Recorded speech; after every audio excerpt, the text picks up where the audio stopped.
cari suasana baru, Pak. Banyak COVID, hati-hati loh ya.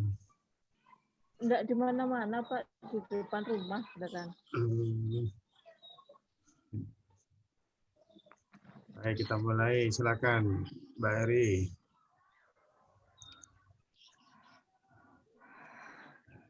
Ini dari apanya, Pak? Apanya Mungkin itu? Judul dulu, baru kayak kan kamu kan apa judulnya kan? Judul rumusan masalah baru ke kajian pustaka gitu ya.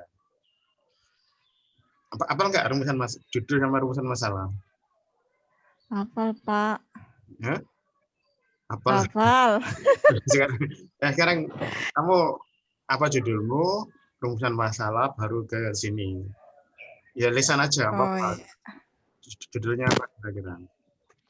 Iya, judulnya pengembangan multimedia interaktif berbantu articulate storyline untuk meningkatkan hasil belajar kognitif siswa pada pelajaran IPS di kelas 6 sekolah dasar.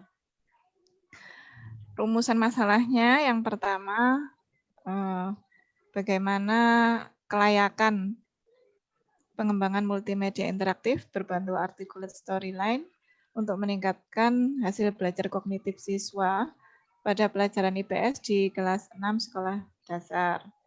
Yang kedua, bagaimana keefektifan pengembangan multimedia interaktif berbantu articulate storyline untuk meningkatkan hasil belajar kognitif siswa pada pelajaran IPS di kelas 6 sekolah dasar. Yang ketiga, bagaimana kepraktisan pengembangan multimedia interaktif berbantu articulate storyline untuk meningkatkan hasil belajar kognitif siswa pada mata pelajaran IPS di kelas 6 sekolah dasar. Begitu, Pak. Oke, terus rumusan masalah itu Anda jawab dengan studi pustaka.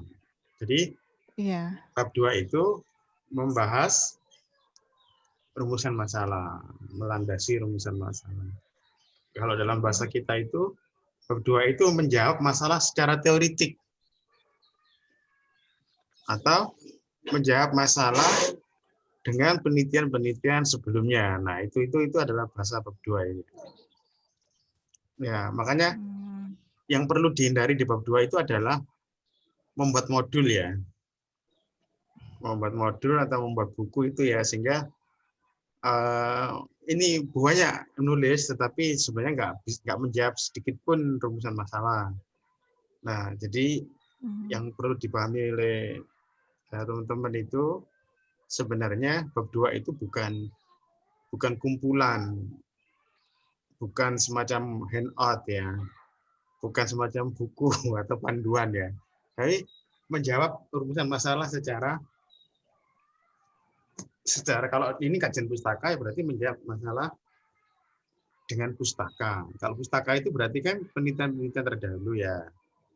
Itu ya. Itu mungkin perlu dipahami dulu. Ya. Pak Eri ya. Iya, Pak. Iya, Pak.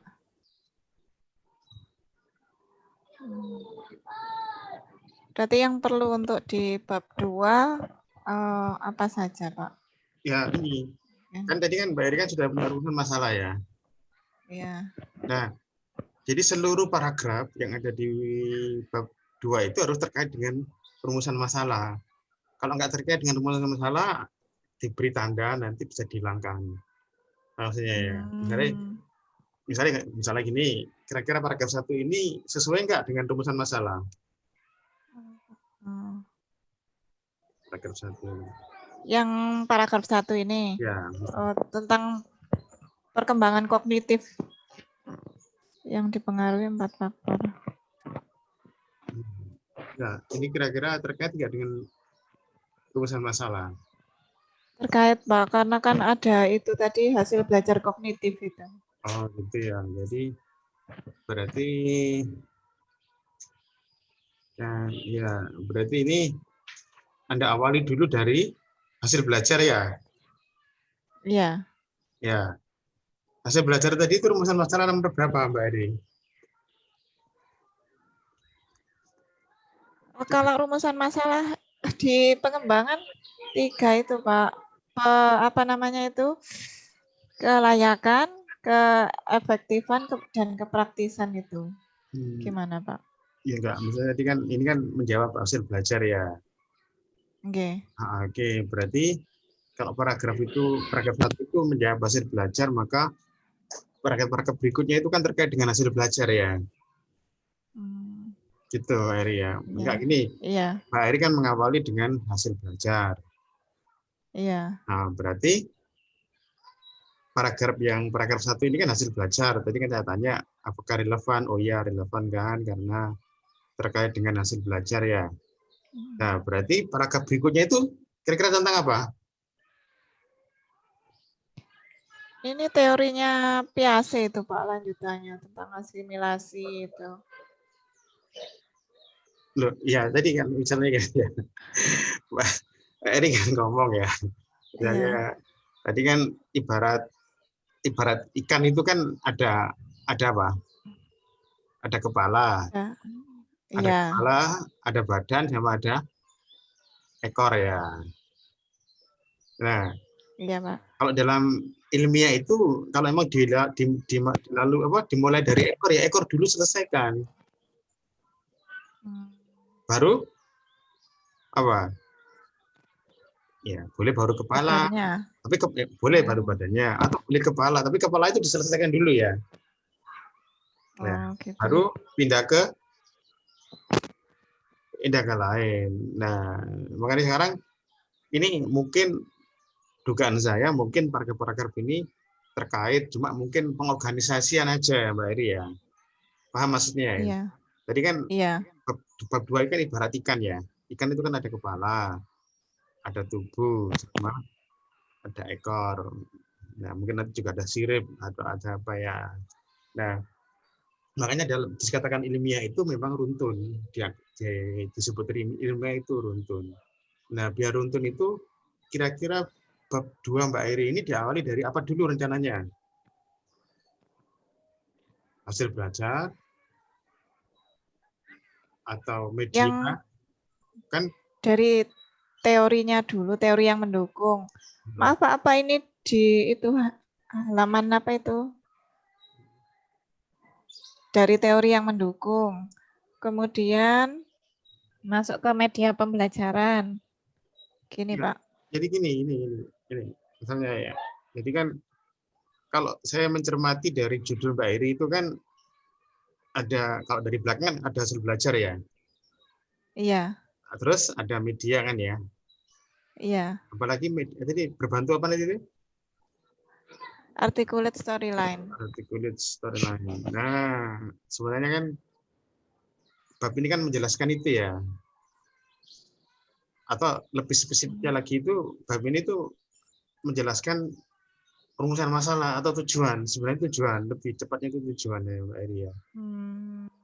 Perumusan Iya, Pak. masalah atau tujuan. Makanya sebenarnya banyak orang bingung loh, kenapa kok Anda bingung?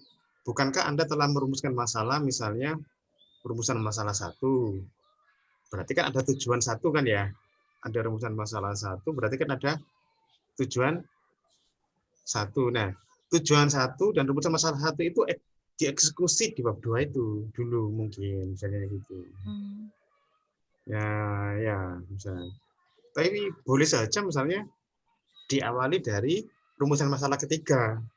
Boleh. Nah, berarti kan rumusan masalah ketiga dibaca, lalu melihat tujuan masalah, tujuan penelitian rumusan ketiga itu dibaca, nah itu dieksekusi dengan di bab 2 ini. Nah, ini. Kalau ingin benar-benar ini loh ya, membuat karya yang benar-benar sistematis ya istilahnya. Kan gitu ya. Misalnya mungkin ada itunya Pak, ada contohnya. Contohnya misalnya gini ya. Misalnya judulnya itu adalah makna gerakan ekor anjing gitu ya. Misalnya ya. Makna gerakan ekor anjing. Ketika ekornya itu ke atas itu maknanya apa misalnya ya. Ketika ekornya itu ke bawah itu maknanya apa. Ketika ekornya itu selain ke atas ke bawah ke mana Mbak Erna? Ke bawah, Pak. Ke bawah ya kan tadi ke bawah itu kan dia menandakan tunduk kan ya. Kalau dia ke atas kan, atau kalau misalnya lagi ekornya itu gini, ekornya itu kupot kapit tau, kupot kapit ya. Ekornya tahu kupot kapit kanan kiri ya. Itu apa kan? Iya. Nah itu kan judul makanya judulnya itu makna gerakan ekor anjing itu judulnya. Terus diturunkan menjadi rumusan masalah kan? Iya. Misalnya apa makna? Misalnya rumusan masalah itu apa makna gerakan ekor anjing? Kan gitu. Ketika dia ke atas gitu ya. Nah, rumusan masalah pertama. Rumusan masalah kedua, makna gerakan ekor anjing ketika dia ke bawah. Rumusan ketiga, makna gerakan ekor anjing ketika dia itu kupot kapit, tahu kupot kapit ya. Kupot kapit itu ke kanan, ke kiri kan gitu ya. Terus nanti kan dirumuskan. Ketika rumusan masalahnya itu makna gerakan ekor anjing ke atas, kira-kira tujuannya apa? Tujuan penelitiannya apa? Apa, Mbak Rena? Mengidentifikasi atau apa ya? Iya kan? Mengidentifikasi. Untuk menjelaskan makna gerakan ekor ke atas. Ke atas lah, gitu ya. Nah, ketika membuat bab 2 ini, itu tadi rumus masalah 1 dibaca, rumusan terus tujuan masalah 1 dilihat, berarti kan untuk melihat tadi mengidentifikasi atau melihat gerakan ekor anjing ke atas kan ya. Nah, di studi pustaka itu di sini langsung dibahas, langsung aja bahwa misalnya diawali bahwa gerakan ekor anjing itu ternyata memiliki makna, kan gitu kan ya. Menurut siapa kan gitu kan. Iya. Nah, dalam literatur ternyata ada banyak perdebatan tentang gerakan ekor anjing ke atas, kan gitu. Studi awal yang dilakukan oleh Smith misalnya kan ya. Ternyata ketika anjing itu menggerakkan ekornya ke atas, dia itu berada di wilayah asing gitu ya, misalnya kan gitu ya. Maksudnya ya. Atau ketemu dengan orang asing misalnya kan gitu kan ya. Nah, itu atau ketemu dengan benda-benda asing atau ketemu dengan hewan lain yang lebih buas gitu ya. Itu studinya Smith kan. Namun studi terbaru misalnya yang dilakukan oleh Savitri misalnya, yang dilakukan oleh Savitri, ternyata gerakan ekor anjing itu ada tidak selalu ya, misalnya tidak selalu ketika dia berhadapan dengan objek-objek yang asing gitu ya, misalnya gitu. Tetapi gerakan itu akan muncul ketika misalnya dia merasa terancam. Nah, maksudnya ya. Ya, jadi ya itu. Nah, seperti itu ya, Mbak Heri ya. Di bab 2 itu sebenarnya seperti itu. Nah, itu misalnya. Itu semua dengan kajian pustaka itu. Misalnya. Nah, jadi akhirnya kan ditelusuri kan. Nah, terus nanti paragraf selanjutnya boleh ditambah-tambahin misalnya studi-studi yang lain, literasi yang lain, atau ditambahin lagi misalnya apa sih gerakan itu ke atas misalnya, atau kapan gerakan itu kapan gerakan ekor itu digerakkan ke atas, itu harus, nah seperti tambah-tambah seperti itu boleh, nah itu ya. Nah seperti itu. Ada bayangan? Iya, mulai sedikit Pak. Jadi kan di bab 2 itu nanti kan dibagi menjadi sub-sub bab. Jadi untuk setiap subbab itu menjelaskan dari ketiga rumusan masalah, menjawab dari ketiga rumusan masalah tersebut, Pak. Betul.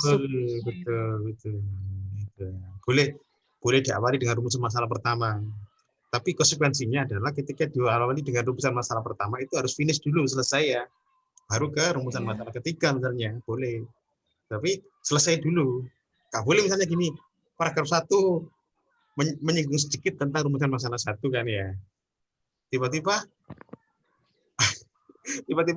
paragraf 2 itu menyinggung rumusan masalah ketiga. Nah, ya. Terus kembali ke 1 lagi. Loh, terus kembali ke kedua lagi loh. Nah, itu yang membuat membingungkan. Itu namanya tidak ilmiah ya. Maksudnya ilmiah itu adalah sistematis. Jadi hal yang berkenaan tentang gerakan ekor anjing, misalnya itu ke atas, ya itu diorganisir menjadi satu satuan. Dan itu ya. Tidak seperti jajan OT-OT gitu ya. Iya. Jajan OT-OT itu kan ada di mana-mana ya ininya misalnya tauginya di mana, lalu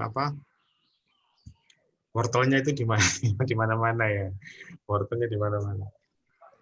Jadi semua itu Pak ya, sumbernya dari penelitian terdahulu yang nantinya itu kan ada di bab 2 bab 2 itu kan ada penelitian terdahulu juga ya, Pak ya. Oke, Mbak Ainun, selamat datang, Mbak Ainun. Assalamualaikum, Pak. Maaf. Waalaikumsalam, Kak Bapak. Ya, tadi pertanyaan Mbak Heri, apakah bab 2 itu berisi tadi itu? Penelitian ya? Penelitian terdahulu. Boleh. Boleh penelitian terdahulu, boleh teori-teori yang berkenaan. Intinya itu, tadi itu, misalnya kalau kita membahas tentang gerakan ekor anjing ke atas, ya boleh. Bahkan sampai definisi boleh, misalnya buka kamus juga boleh. Misalnya, kapan gerakan ekor anjing itu dikatakan ke atas? Kan ada perdebatan kan ya? Misalnya, ketika ke atas itu seperti apa posisinya kan gitu ya? Ekor anjing dikatakan ke atas ketika posisinya itu di atas punggungnya kan gitu kan, berapa senti kan gitu kan. Nah itu kan ada. Jadi makanya kalau ingin mempertebal bab 2 itu ya diisi kayak gitu, tapi kan masih terkait kan ya. Ya misalnya kan itu. Menurut kamus Inggris misalnya mengatakan bahwa ketika ke atas itu seperti apa kan gitu misalnya. Nah, baru nanti temuan-temuan misalnya peneliti terdahulu tahun 90 misalnya. Tapi tahun 90 menghasilkan seperti apa? Tadi seperti yang dikatakan oleh Smith. Ya. Terus 90, terus 20 ribuan yang dilakukan oleh Mbak Safitri misalnya. Terus 2018 yang dilakukan oleh Mbak Ainun misalnya. Nah itu tuh rentetan gitu ya. Makanya rentetan. Seperti itu. Makanya sebenarnya bab 2 itu paling sulit ya dalam penelitian ya. Tapi orang kadang-kala itu lebih lama di bab 1-nya kan gitu ya. Lebih sibuk di bab 1 orang-orang itu. Tapi sebenarnya bab 2 ini paling sulit karena ini sebenarnya dianggap sebagai mencari konteks teorinya. Mencari konteks teorinya. Mencari teori-teori yang mungkin sudah dilakukan oleh sebelum-sebelumnya kan gitu ya. Nah, itu misalnya. Nah, yang sering saya jumpai di skripsi dan juga di tesis itu adalah bab 2 ini akhirnya ngawur ya. Ngawur dalam arti berisi yang tidak terkait dengan dengan penelitiannya. Nah, itu. Apalagi di judulnya di Mbak Heri ini judulnya kan langsung dikatakan kajian pustaka kan ya. Kajian pustaka itu berarti kan berisi dengan penelitian-penelitian terdahulu. Kan itu. Nah, ya. Mungkin, dugaan saya mungkin paragraf-paragraf yang disusun oleh Mbak Heri ini sudah terkait, cuma tinggal tadi ya. Maksudnya satu mengorganisir kepala ya diletakkan di kepala, badan diletakkan di badan, ekor ya di ekor. Satu itu mungkin. Yang kedua mungkin kita kan belum melihat ya, tapi coba ya. Misalnya yang kedua itu mempertajam bahwa betul-betul paragraf yang ditulis ini memang menjawab rumusan masalah. Nah, itu maksudnya ya. Misalnya tadi paragraf itu berisi tentang ini. Perdebatan misalnya, hasil-hasil penelitian tentang gerakan ekor anjing itu. Ke atas itu ternyata macam-macam. Ada yang mengatakan bahwa ketika ketemu orang asing, ya kayak gitu. Ketika ketemu benda asing, ketika ketemu dengan istilahnya binatang-binatang yang mengancam dia, misalnya. Terus penelitian yang setelah itu ditemukan ternyata gerakan ke atas itu ketika dia terancam gitu ya, atau mengancam. Nah, pertama kan dia terancam ya. Terus penelitian yang terakhir yang penelitian Mbak Ainun tadi ya, misalnya tahun 2018 ternyata ketika dia mengancam, tahu maksudnya Mbak Heri? Iya. Kan ada penelitian yang ini ya, ini apa namanya? Kontra. Iya kan, nah kontra itu maksudnya. Nah, seperti. Kalau gitu kita cek aja nggak apa-apa. Halo Mbak. Iya. Nah, Yang 6 ini sampai 6. teori yang mendukung. Coba jadi Mbak Eri tadi itu apa? Tadi paragraf-paragrafnya itu coba dinetikan saja paragraf 1 itu tadi tentang apa? Tentang hasil belajar ya. kognitif, ya, perkembangan kognitif, ya. Nah, terus paragraf kedua. Ini teorinya Piaget, teori asimilasi akomodasi ini Pak. Ini kira-kira menjawab rumusan berapa itu yang paragraf kedua ini? Ini dikaitkan dengan teori yang mendasari itu Pak. Nah, jadi ini ya. Apapun nanti teorinya, baik itu hasil penelitian maupun teori yang mendasari itu harus meruncing ke rumusan masalah itu. Ya, itu ya. Misalnya tadi itu kan meruncingnya. Ya. Misalnya, ya. Misalnya apa itu? Apa sih kaitannya antara kognitif dengan makanya rumusan masalah itu seperti apa? Itu dikaitkan itu, dikonekkan. Iya. Nah, seperti itu. Oh iya. Iya Pak. Jadi nanti saya tambahi yang ya saya perbaiki lagi kayak gitu ya. Tapi yang penting kan paham dulu ya, maksudnya yang bab 2 ini kan, karena kebanyakan ini ya miskonsep ya di bab 2 itu ya. Iya. Misalnya media pembelajaran kan. Nah, media pembelajaran ini bisa saja membuat modul kesannya kalau secara general, maksudnya ya, misalnya umum media adalah terus macam-macam media adalah itu membuat modul ya. Tapi yang dimaksud di sini itu jangan seperti itu. Langsung kaitkan dengan merumusan masalah yang mana misalnya. Media mana? Media apakah media apa tadi itu apa? Media apa Mbak Eri judulnya tadi itu? Multimedia interaktif. Multimedia ini kan harus langsung ke multimedia interaktif misalnya. Oh. Iya, kalau kan maksud saya begini Kak, multimedia interaktif kan bagian dari media gitu. Jadi ini misalnya ini ya pengembangan media pembelajaran merupakan upaya inovasi guru untuk meningkatkan kualitas pembelajaran agar lebih efektif dan memudahkan siswa dalam memahami materi. Proses pembuatan media dilakukan guru dengan sengaja dan direncana untuk menyampaikan materi agar siswa aktif terlibat dalam proses belajar. Hal ini senada dengan Piaget yang menyatakan bahwa melalui interaksi aktif dengan lingkungannya, pengetahuan anak akan terbangun. Media tidak hanya meningkatkan minat dan motivasi siswa, tetapi media juga dapat memadatkan informasi dan menjelaskan sesuatu yang abstrak. Ini dari penelitian Hakim. Jadi, makanya kan gini, di bab 2 itu rentan orang itu membuat modul. Ya, membuat handout ya. Ada itu. Misalnya ketika itu penjelasannya itu general, umum ya, misalnya media. Jadi kayak memutar-mutar gitu loh Mbak Eri ya. Langsung tidak to the point ya misalnya. Padahal rumusan masalahnya Mbak Eri kan sudah jelas. Nah, rumusan masalah yang sudah jelas itu kan harus dijawab dengan preposisi-preposisi bahasa kita itu. Dijawab dengan preposisi-preposisi, bukan dengan modul ya. Misalnya. Jadi langsung aja to the point kira-kira media tadi itu seperti apa? Kan itu. Media apa tadi itu? Multimedia interaktif. Nah, coba di mana paragraf yang multimedia interaktif itu? Ya, jika ini kan multimedia interaktif. Nah, ini kan ya multimedia multimedia interaktif. Nah, di sini ini kan multimedia interaktif gitu ya. Nah, ya. Iya. Oke. Nah, multimedia interaktif ini kira-kira di rumusan masalah itu posisinya seperti apa? Makanya tadi kan saya tanyakan rumusan masalah, judulnya itu biar paham juga.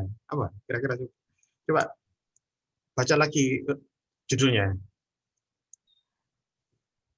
Pengembangan multimedia interaktif berbantu articulate storyline untuk meningkatkan hasil belajar kognitif siswa. Nah, jadi ini media mungkin gini ya, nanti lain kali judulnya itu diletakkan di ini ya. Jadi kan apa? Biar gampang dilihat itu gimana di apa kalau saya lihat itu di atasnya ini loh. Di atasnya atau di bawahnya itu loh. Apa namanya itu Retna? Oh, di itu apa? Footnote itu. Header footer ya? Iya, Di footer. Nah, ya kan. Mungkin ini kesepakatannya biar gampang. Di atas itu judul ya, headernya itu footer ya. Terus yang di apa? Yang di bawah itu rumusan masalah atau tujuan. Ya. Oh, iya. Biar ngeceknya tuh Iya. enak ya. Kan kita kan sebenarnya ingin ngecek ya bab 2 ini kan ya. Seperti yang dulu itu Mbak Eri waktu yang bab 1 kan awalnya kan iya. orang kan membuat istilah ya, terus ketika kita cek kan gitu ya, apa ini terkait dengan ini kan gitu ya. Jadi kalau kita ingin ngecek betul itu ya seperti itu, judulnya itu diletakkan di header, terus yang apa kemudian masalah atau tujuan itu diletakkan di footer. Mungkin tujuannya aja lebih enak, saya lebih enak tujuannya.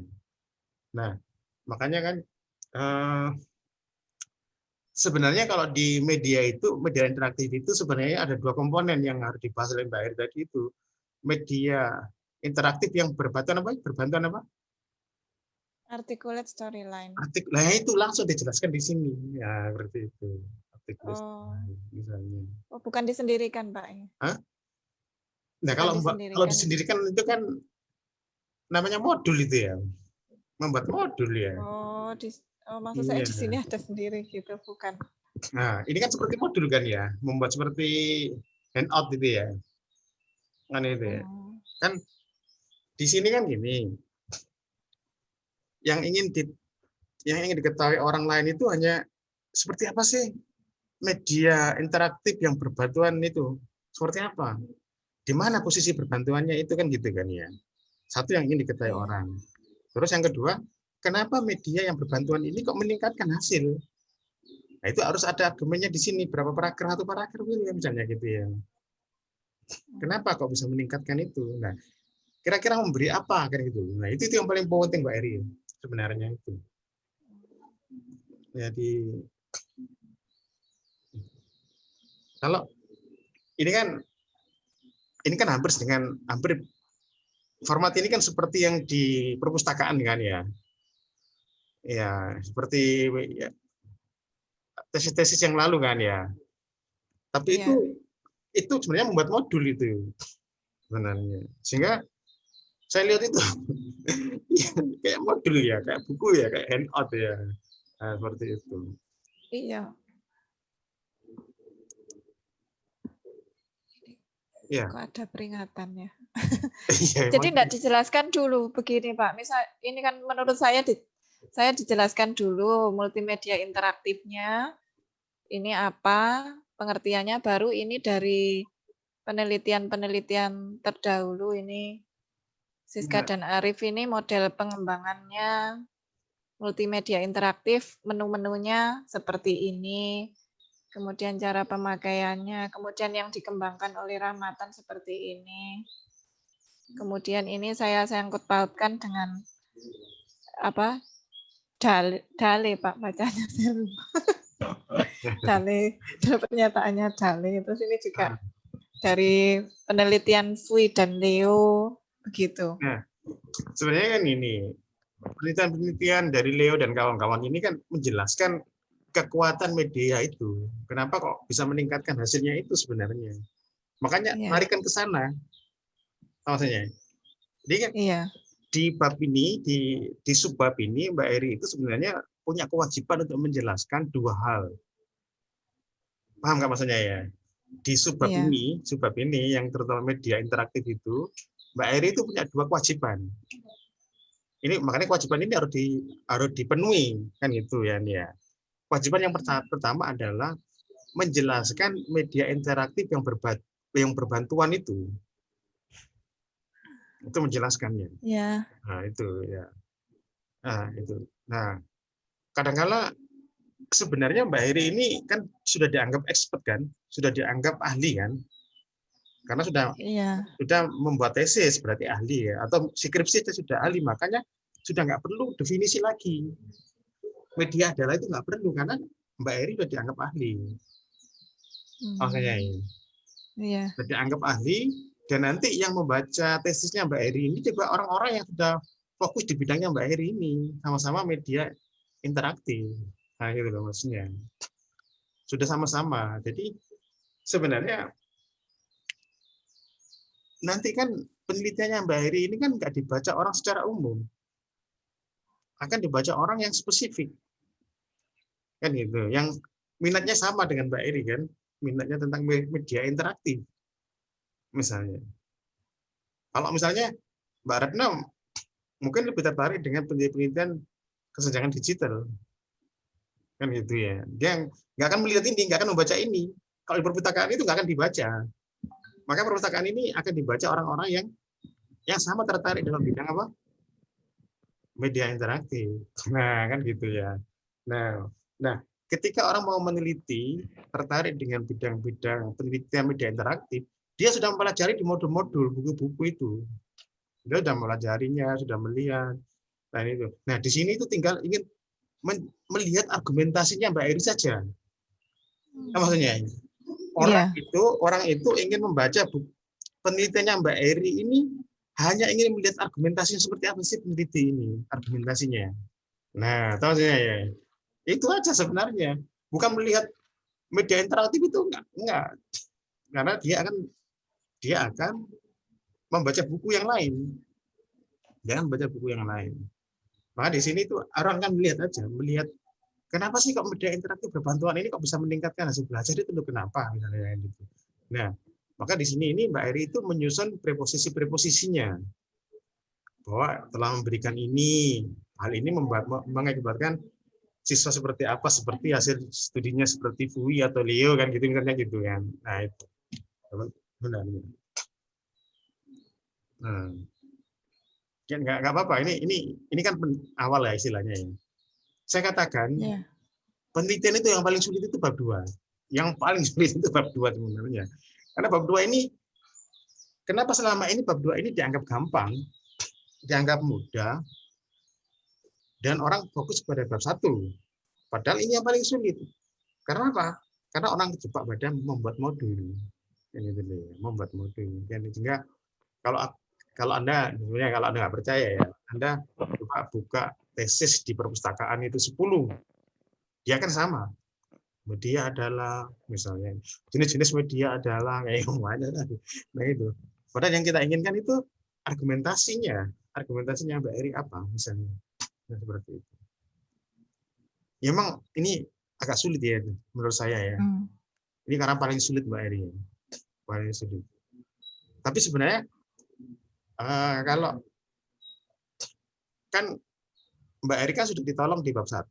Di 1 kan sudah mulai istilahnya to the point kan kalau menulis itu kan ya misalnya. Makanya di sini juga harus to the point. Jangan berpikiran kok tipis gitu ya, jangan. Bukan enggak usah. Masalah itu nanti iya. Betul, Pak. Masalah itu gampang. Jangan berpikiran kok tipis sekali ya misalnya. Kalau nggak ditambahi dengan definisi ini kok kayak tipis. Jangan. Enggak apa-apa. Karena biarkan dulu aja. Saya ingin lihat misalnya hasil yang didapat itu seperti apa. Jangan orientasi tebalnya. Tebal gampang kok nanti. Tadi kan katakan ya, supaya penelitian tebal tadi ekor anjing itu ditambahi. Definisi ekor anjing, maksudnya bukan definisi ekor dia adalah bukan. Ekor anjing itu dikatakan dia naik ke atas itu kira-kira berapa senti. Nah, di situ kan banyak perdebatan. Misalnya kamus Oxford misalnya memberi batasan berapa senti. Kamus misalnya California misalnya memberi batasan berapa senti. Nah, itu kan bisa menambahi. Tapi masih terkait kan gitu ya. Misalnya kan itu. Nah, terus misalnya kalau ingin mempertebal lagi loh, kan harus dilihat anjingnya kan. Anjingnya kalau anjingnya itu anjing Jerman itu misalnya yang untuk melacak itu kan beda lagi misalnya. Atau anjing yang paling kecil, Chihuahua itu misalnya yang dari Chihuahua itu kan paling kecil itu. Nah, tapi maksudnya yang nggak boleh itu misalnya menulis jenis-jenis ekor ya itu nggak boleh. Maksudnya jenis-jenis ekor anjing itu nggak boleh. Tapi boleh misalnya menulis gini. Ya kalau kita bicara tentang apa ekor itu ke atas itu harus dilihat juga dari jenis-jenis anjingnya. Boleh misalnya. Jadi maka batasan tentang ekor itu ke atas itu harus dilihat juga. Nah, itu boleh kayak gitu boleh. Tapi kan kadang-kadang orang kan karena dia ini orientasinya itu tebal, so akhirnya jenis ekor-ekor anjing. Wah, akhirnya beberapa halaman itu misalnya. Ya. Bahkan ditambahi tidak hanya jenis-jenis ekor anjing tapi juga warna ekornya juga ditambahi. Ya, warna ekornya ditambahi kan. Nah, itu yang nggak boleh itu. Jadi itu. Ya. Jadi nggak apa-apa. Ini saya bukan terus ini tidak. Jadi intinya itu memang agak sulit itu mengorganisir ya, mengorganisir dulu misalnya yang berkenaan tentang kepala ya kepala, yang tengah-tengah badan ya badan, yang ekor-ekor. Nah baru nanti itu diselesaikan dulu. Nah setelah itu kita bantu. Nah makanya Mbak Eri kan punya pembimbing saya kan, tugasnya itu membantu. Mbak Eri boleh memerintahkan saya misalnya, ya tolong Pak saya dibantu ini seperti apa kan gitu boleh. Nah saya kan membantu misalnya. Ya. Loh, saya akan membantu maksudnya. Contoh aja Pak, contoh yang jadi itu seperti apa? Kalau saya ada contoh itu enak. Contoh yang kalau contoh jadi, ya tadi itu loh. Kira-kira penjelasan ekor anjing itu sulit atau mudah? Sulit, Pak. Hah? Kok sulit? Hah? Sulit lah, contohnya ekor anjing, Pak. Contohnya tesis. Itu juga menjadi disertasi loh ekor anjing itu loh. Di bidang ini biologi itu menjadi disertasi. Itu jadi penelitian yang unik. Ada ahlinya. Ada ahlinya, ahli ekor anjing itu. Sehingga dia merekomendasi. Jadi kalau ekor anjing itu dia gini, kibas-kibas itu oh itu tandanya ada. Nah, jika nanti pemiliknya apa? Pemilik anjing itu agar paham. Nah, itu penelitian juga Mbak Eri loh. Kesannya ekor anjing ya, tapi itu sebenarnya itu penting gitu sebenarnya. Itu penting. Ada ahlinya ada. Oh. Dan itu dilakukan berulang-ulang penelitian itu. Sampai dia punya apa? Kesimpulan misalnya ketika saya pernah nyatat itu ya. Saya pernah catat. Nah, itu misalnya. Dan itu membantu sekali pada orang-orang yang hobi anjing. Itu sangat membantu itu sebenarnya. Atau gini, oke, mungkin gini. Ada yang bertanya dulu di sekitar bab 2 ini. Saya, Pak. Nah. Saya tutup dulu, Pak ya. Boleh. Saya ini kebetulan kan sama-sama dengan Bu Eri, sama-sama media, sama-sama pengembangan media. Nah, juga untuk bab 2 ini seperti itu, Pak. Memang yang pertama itu kajian teori, kemudian menjelaskan media pembelajaran, tapi menurut ini gitu, nggak boleh Pak itu seperti itu Pak. Iya. Bukan media adalah bukan, tapi menurut ini gitu itu Pak. Sama saja. Media yang menurut ini ya. Tapi sebenarnya media itu bukan media menurut ini, tapi fungsi media menurut ini yang sudah merujuk tesisnya itu. Fungsinya apa gitu, terus ciri-cirinya. Nah, maka dilihat dari dulu judulnya tesisnya apa. Kan tadi saya katakan kan tidak boleh membuat modul ya. Tidak boleh membuat buku. Tapi bab 2 itu menjawab perumusan masalah atau tujuan masalah penelitian. Oke. Misalnya berarti apakah kita hanya ini Pak dari jurnal-jurnal itu terus kita uraikan sendiri seperti itu Pak? Boleh dari jurnal, boleh dari teori, boleh dari kamus, tapi intinya itu berkaitan gitu loh Mbak Ainun ya. Berkaitan tentang yang mau dibahas itu apa, gitu ya. Tadi mungkin coba Mbak Reno coba dijelaskan Mbak Reno gimana? Mungkin karena Mbak Ainun tadi kan agak telat ya. Gimana Mbak Reno? Iya, saya agak terlambat tadi. Iya. Kalau saya menjelaskan sedikit ya Pak, sama saya tambahin. Boleh. Tadi kalau di bab 2 itu menjawab masalah secara teoritik dari rumusan masalah. Kayak misalnya sebagai contoh tes saya ya Pak. Tesis saya kan judulnya kesenjangan digital dalam pembelajaran daring di masa pandemi COVID-19 pada siswa sekolah dasar di Sidoarjo. Di sini ada 3 rumusan masalah. Yang pertama, apakah terjadi kesenjangan digital dalam pembelajaran di masa pandemi? Kemudian yang kedua, bagaimanakah kegiatan pembelajaran daring di masa pandemi? Yang ketiga, bagaimanakah solusinya?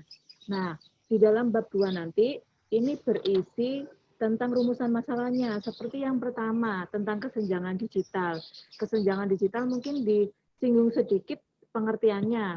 Misalnya saya ambil hanya satu pengertian, kemudian ditambahi dengan teori. Kebetulan saya ambil teorinya dari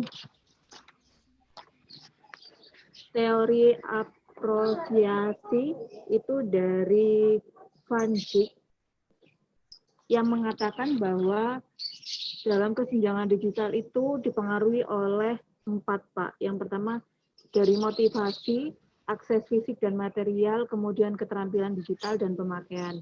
Nah, di dalam 4 ini nanti dijelaskan seperti motivasi itu didukung dengan beberapa penelitian yang sudah ada itu apa saja. Terus kemudian akses fisik dan material itu didukung oleh penelitian apa saja, keterampilan digital apa saja, dan pemakaiannya apa saja. Seperti itu, Pak. Kemudian untuk yang sub kedua, sub di bab 2 itu yang kedua, itu tentang kegiatan pembelajaran. Kegiatan pembelajaran di sini diambil dari beberapa jurnal-jurnal yang sudah ada tentang kegiatan pembelajaran atau yang apa ya Pak? Kalau misalnya ditambahi dari observasi kemarin gitu bisa apa enggak ya Pak? Yang bab 2. Bab 2. Ya. Pokoknya bab 2 itu. Bisa, ya. Bab 2 itu nggak boleh berisi dari observasi, nggak boleh. Oh, berarti hanya dari penelitian terdahulu. Iya. Kemudian yang ketiga, solusi yang diberikan oleh pihak guru dan sekolah ini tidak ada teorinya, tetapi ada beberapa dari penelitian yang telah terakreditasi gitu loh Pak, dimasukkan ke dalam bab 2. Seperti itu. Berarti untuk bab 2 itu minimal berapa jurnal Pak? Apa enggak dibatasi atau? Oh, enggak ada. Yang penting itu bab 2 itu yang penting adalah fokus pada menjawab perumusan masalah. Intinya. Nah, kan gini ya. Bab 2 itu menjawab perumusan masalah secara teoritik atau secara pustaka kan gitu ya. Nah, boleh tebal, boleh terserah kan karena ini dibolehkan. Kan gitu. Nah, itu ya. Contoh tadi ini ya. Ini kan tadi kan saya baru lesan tadi ya. Misalnya gini. Misalnya ternyata kibasan ekor itu adalah alat komunikasi bagi anjing kan gitu ya. Itu kan penelitian. Itu untuk mendapatkan itu aja itu penelitian itu sudah beberapa penelitian itu Mbak Eri ya. Bahwa kan selama ini kira-kira menurut Mbak Eri anjing itu berkomunikasi dengan apa? Dengan kepalanya atau dengan ekornya atau dengan badannya? Ekornya, Pak. Iya, itu temuan itu sudah melibatkan tesis dan disertasi itu ya, Mbak Eri. Jadi itu temuannya itu. Jadi ternyata anjing itu berkomunikasi dengan ekornya, bukan dengan ininya loh ya, bukan dengan apa? Suaranya ya. Gonggong. Iya, bukan dengan gonggongnya. Tapi selama ini kan orang awam mengatakan kan dari gonggongannya ya dia. Bukan, tapi dari apa? Dari ekor. Nah ini coba hasil penelitian saya katakan. Ekor naik ke atas itu tandanya dia mau menyerang. Ya. Jadi kalau misalnya Mbak Eri kan takut anjing kan ya? Ya. Atau Mbak Ainun takut anjing nggak? Takut Pak. Nah, kayak gini. Mbak Ainun takut anjing. Tapi ketika Mbak Enun itu orang biasa, tapi ketika Mbak Enun ini intelektual, dia mahasiswa, apalagi master S2 kan gitu ya. Kan dilihat, walaupun saya takut, tapi sekarang saya tahu tandanya gitu. Jadi gini, kalau ekor anjing itu naik ke atas, itu mau menyerang gitu. Nah, kalau naik kan gitu kan. Nah, Mbak Enun boleh lari kan itu, atau boleh duduk kan gitu. Kalau ketika mau diserang anjing, Mbak Enun lari atau duduk? Lari Pak, mau diserang. Oh, salah. Nah, ini loh salahnya. Salahnya itu di situ. Jangan lari. Kan takut Pak. Loh. Kalau lari malah dikejar, Mbak Enun. Lari dari masalah. Kenapa? Cari masalah. Tuh, sebentar ini. Ini penting ini. Kira-kira kalau dikejar anjing itu lari atau duduk? Duduk. Duduk, yang benar itu. Iya. Karena kalau kita lari malah dikejar. Kadang. Kan refleks kadang itu Pak. Nah, iya. Kalau kita lari akan dikejar, tapi kalau dia duduk dia langsung berhenti ngerem itu dia. Dia langsung ngerem. Kayak seperti Toyota itu ya. Dia langsung ngerem. Nah, itu. Nah, ini tandanya. Jadi ini juga hasil penelitian. Ketika ekornya ke atas dia mau menyerang. Ketika ekornya dia turun ke kaki, dia tandanya patuh. Jadi jangan takut. Kalau ada anjing itu ekornya ke bawah. Itu patuh. Kalau ekornya mengibas ke kanan, itu tidak suka, itu sebenarnya tandanya nggak suka. Tahu maksudnya? Kalau ekornya itu ngibas ke kanan, dia nggak suka. Nah, misalnya bertemu sesuatu yang nggak disukai, dia ngibas ke kanan. Kalau dia itu mengibas ke kiri, tandanya dia terancam. Tandanya dia terancam kalau ke kiri. Nah, kira-kira kalau anjing itu istilahnya tidak suka bergaul itu tandanya apa? Tidak suka apa Pak? Tidak suka apa? Kalau anjing itu tidak suka bergaul atau kesulitan bergaul itu kira-kira tandanya apa? Ekornya biasa saja. Apa? Sendiri. Ekornya pendek gitu yang nggak suka bergaul. Anjing itu kalau ekornya pendek dia nggak suka bergaul. Ya, karena apa? Karena anjing yang lain kesulitan membaca ekspresinya, entah maksudnya. Ekornya pendek. Paham nggak maksudnya? Jadi kan antar anjing itu kan dia berkomunikasi dengan apa? Kibasan ekornya ya. Kalau ekornya pendek itu kesulitan ya. Makanya dia nggak bisa bergaul dia. Karena apa? Anjing yang lain nggak bisa membaca. Nah itu maksudnya itu. Jadi gini. Jangan panik dulu kan. Bab 2 itu memang paling sulit. Bab 2 itu paling sulit dalam penelitian. Tetapi jangan panik. Sebenarnya nggak sulit sebenarnya. Karena apa? Karena cuma tradisi saja, tradisi menulisnya itu yang salah sebenarnya, tradisi menulisnya. Karena apa? Karena sebenarnya tradisi kita menulis bab 2 itu tradisi menulis buku. Tradisi menulis handout kan gitu kan. Bukan menulis penelitian, menjawab rumusan masalah kan gitu. Intinya itu menurut Anda kalau bab misalnya paragraf ini bisa menjawab rumusan masalah, udah kamu tulis saja enggak apa-apa. Tahu maksudnya? Jadi yang penting kamu punya argumentasi, iya ini menjawab rumusan masalah pertama kan gitu kan. Ya, oh ya ini menjawab rumusan masalah kedua kan gitu. Nah, mungkin nanti tinggal kita bantu. Oh misalnya bahasanya atau kalimatnya coba diubah sedikit gitu kan, supaya bisa apa? Istilahnya supaya bisa istilah connect kan gitu aja. Nah, maksudnya ya. Jadi mungkin Anda punya pembimbing saya nanti akan membantu Anda untuk mengkonekkan itu, gitu intinya ya. Akan membantu mengkonekkan. Tapi yang penting sekarang itu jangan khawatir dulu satu, lalu jangan berpikiran wah ini tipis nanti kan gitu. Misalnya jangan pikiran gitu. Jangan berpikiran tipis. Nggak apa-apa. Kenapa? Tesis terbaik itu yang tipis sekarang, bukan yang tebal.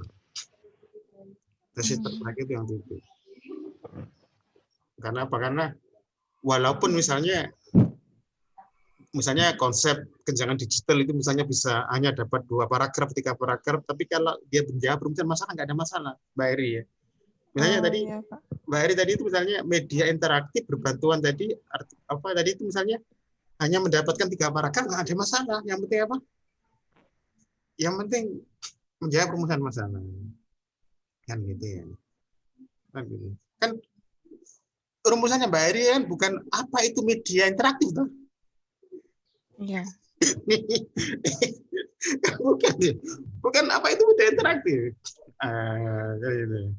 Kan langsung di situ kan rumusan Mbak Eri kan media interaktif berbantuan kan, meningkatkan. Nah itu kan berarti di situ Mbak Eri perlu membangun argumentasi kenapa media interaktif ini bisa meningkatkannya itu kenapa? Misalnya itu. Nah, itu bangunlah dengan hasil penelitian itu, nggak apa-apa. Nah, cuma hasil penelitian selama ini kan kayaknya berserakan, kayaknya nggak terkait ya. Nah, sekarang tinggal dikonekkan saja. Misalnya tadi menurut apa? Kenapa kok media interaktif ini bisa meningkatkan hasil belajar? Karena menurut hasil penelitiannya apa tadi itu? UI atau apa tadi seperti apa? Wi Karena dan Leo. nah itu kamu lihat argumentasinya itu kenapanya itu. Fokusnya itu kenapanya itu. Artinya ya. Iya. Kan gitu. Soalnya kenapanya ini? Oh iya karena media interaktif itu memberikan ini, nggak apa-apa. Seperti yang dikatakan ini kan gitu. Nah, maksudnya itu masih terkait dengan rumusan masalah. Oh iya. Ya kan? Tapi Iya. kan media interaktif adalah enggak? Media interaktif ini mampu membuat siswa, nah itu boleh. Benar itu ya. Membuat siswa lebih rileks. Oh boleh kan itu boleh. Karena belajar itu juga perlu rileks. Nah, maksudnya ya. Ya, terus satu, media interaktif itu membuat siswa rileks. Yang kedua, media interaktif ini mampu meningkatkan prestasi siswa yang selama ini dia punya kecerdasan apa gitu misalnya kan. Kecerdasan apa tadi itu? Kecerdasan kognitif. Iya, apa enggak? Kan ada kecerdasan apa? Kinestetik atau apa itu? Kecerdasan yang orang itu suka video, kecerdasan apa itu? Suka yang bergerak itu. Iya. Apa? Kinestetik. Kinestetik. Nah, Iya. kalau itu bisa Mbak Eri, argumen-argumen seperti itu bisa. Maksudnya ya. Oh, iya. Karena media interaktif ini mampu meningkatkan prestasi anak-anak atau mampu meningkatkan daya ingat anak-anak kan gitu ya. Mampu meningkatkan, itu loh yang penting itu Mbak Eri. Iya. Ini yang selama ini terlupakan di bab 2. Dan itu misalnya kaitkan dengan kecerdasan boleh. Ya. Kalau ini tadi ada dari pendapat bukunya dari Daliskun itu, Pak. Apa? Seperti apa? Itu kan misalnya begini, kalau perolehan kemampuan siswa yang hanya mendengarkan informasi saja itu 5%. Kemudian perolehan kemampuan siswa dari kegiatan membaca, kalau membaca saja itu 10%. Siswa yang memperoleh informasi melalui audiovisual memperoleh kemampuan sebesar 20%. Sedangkan siswa yang melakukan praktik langsung dalam pembelajaran seperti menggunakan multimedia interaktif ini kan anak berinteraksi langsung itu tingkat perolehan kemampuannya dapat meningkat di atas 70%. Apakah itu juga bisa sebagai pendukung? Nah, itu bisa Mbak Eri. Cuma tadi kan butuh kalimat itu loh Mbak Eri. Nah, maksudnya ya. Butuh kalimat menghubung itu loh. Tadi ya ini ya. Bahwa media interaktif itu bisa meningkatkan kan itu pada kecerdasan anak-anak. Tadi itu kan. Nah, seperti yang dikatakan atau yang diteorikan oleh ini itu boleh itu. Nah, itu yang benar itu Mbak Eri. Jadi fokuslah pada kenapa media ini mampu meningkatkan hasil belajar. Ya, kan itu. Boleh itu boleh, nah itu boleh. Makanya tadi sejak awal saya katakan kemungkinan paragraf-paragraf yang dibuat Mbak Eri ini istilahnya sudah bisa digunakan. Cuma tinggal mengorganisirnya itu loh Mbak Eri. Misalnya. Tinggal apa? Tinggal kayaknya membuat sistematis gitu ya. Misalnya. Kan gitu. Jadi nah itu nanti itu gini. Ini nanti rencananya mau ujiannya bulan apa? Nah nanti kita coba buat apa? Kalau mungkin bab 3 nggak seberapa butuh waktu. Tapi mungkin yang ini menurut saya. Tapi kemarin kita kan kejebak di bab 1-nya kan ya, agak lama ya. Padahal, Iya. nah, sehingga nanti saya kira bab 3 itu Anda sudah mungkin bab 3 itu mungkin agak mudah ya bagi Anda ya. Nah, bab ini yang agak sulit. Mungkin nanti misalnya Mbak Eri mungkin butuh 2 kali. Ini kan sudah 1 kali ini kan ya. Sudah 1 Iya. kali konsultasi, nanti coba kita lihat minggu depan misalnya. Nah, nanti misalnya Mbak Retno juga iya kita lihat. Itu. Nah, kalau misalnya konsultasi, Saya Pak, kapan? oh iya, iya minggu ini ya. Tapi misalnya kira-kira bab 2 ini misalnya konsultasi 1 orang 2 kali mungkin bisa kayaknya ya. 2 kali atau 3 kali kira-kira ya. Menurut 3 kali, Pak. Hah? 3 kali. 3 kali Kan ada ya. 3 orang. Nah, oh iya saya 3 kali. Maksudnya untuk 1 orang itu 2 kali atau 3 kali. Ya itulah. Sehingga nanti nggak coba diproyeksikan, Anda nanti kira-kira maju, kalau bisa itu maju 1 hari bersama gitu loh ya. Iya, Pak. Maksudnya, Iya Pak. Iya, harapan kita juga gitu nanti ya, ujiannya bareng. ya bertiga ini maju bersama. Nah kalau bisa itu ke kampus, karena kalau di rumah nanti banyak yang terjadi itu sinyalnya itu lemot, tahu maksudnya itu. Ini nggak mau? Boleh tak Pak? Oh boleh Anda ke kampus, Anda ke lantai 6 ini boleh. Bukan apa? Kenapa? Supaya Anda ini membutuhkan apa? Ketika ujian itu membutuhkan jaringan internet. Ya seperti yang dikatakan oleh Mbak Retno itu loh. Kalau Anda mulai kesenjangan digital, kemarin itu banyak yang akhirnya kelabakan ya. Misalnya gini, silakan Anda presentasi, misalnya gitu ya. Anda tak beri waktu sekitar 10 menit. Wah itu berurusan dengan jaringan itu 10 menit lebih. Nah maksudnya itu kan ya. 20 menit lebih. Jaringannya keluar masuk. Jadi dia itu keluar masuk Zoom itu ya. Karena sinyalnya itu keluar masuk Zoom, nah, akhirnya dia malah grogi ya. Akhirnya dia malah grogi, malah istilahnya panik sendiri. Nah, atau Anda pastikan Anda boleh ujian dimanapun, tapi coba jaringannya harus jelas. Anda boleh misalnya di rumahnya Mbak Retno punya WiFi yang kuat ya, nggak apa-apa, boleh. Intinya, pokoknya jangan mengandalkan istilahnya jaringan yang kan dengan handphone atau apa ya. Gitu. Iya. Hotspot. Mungkin gini aja.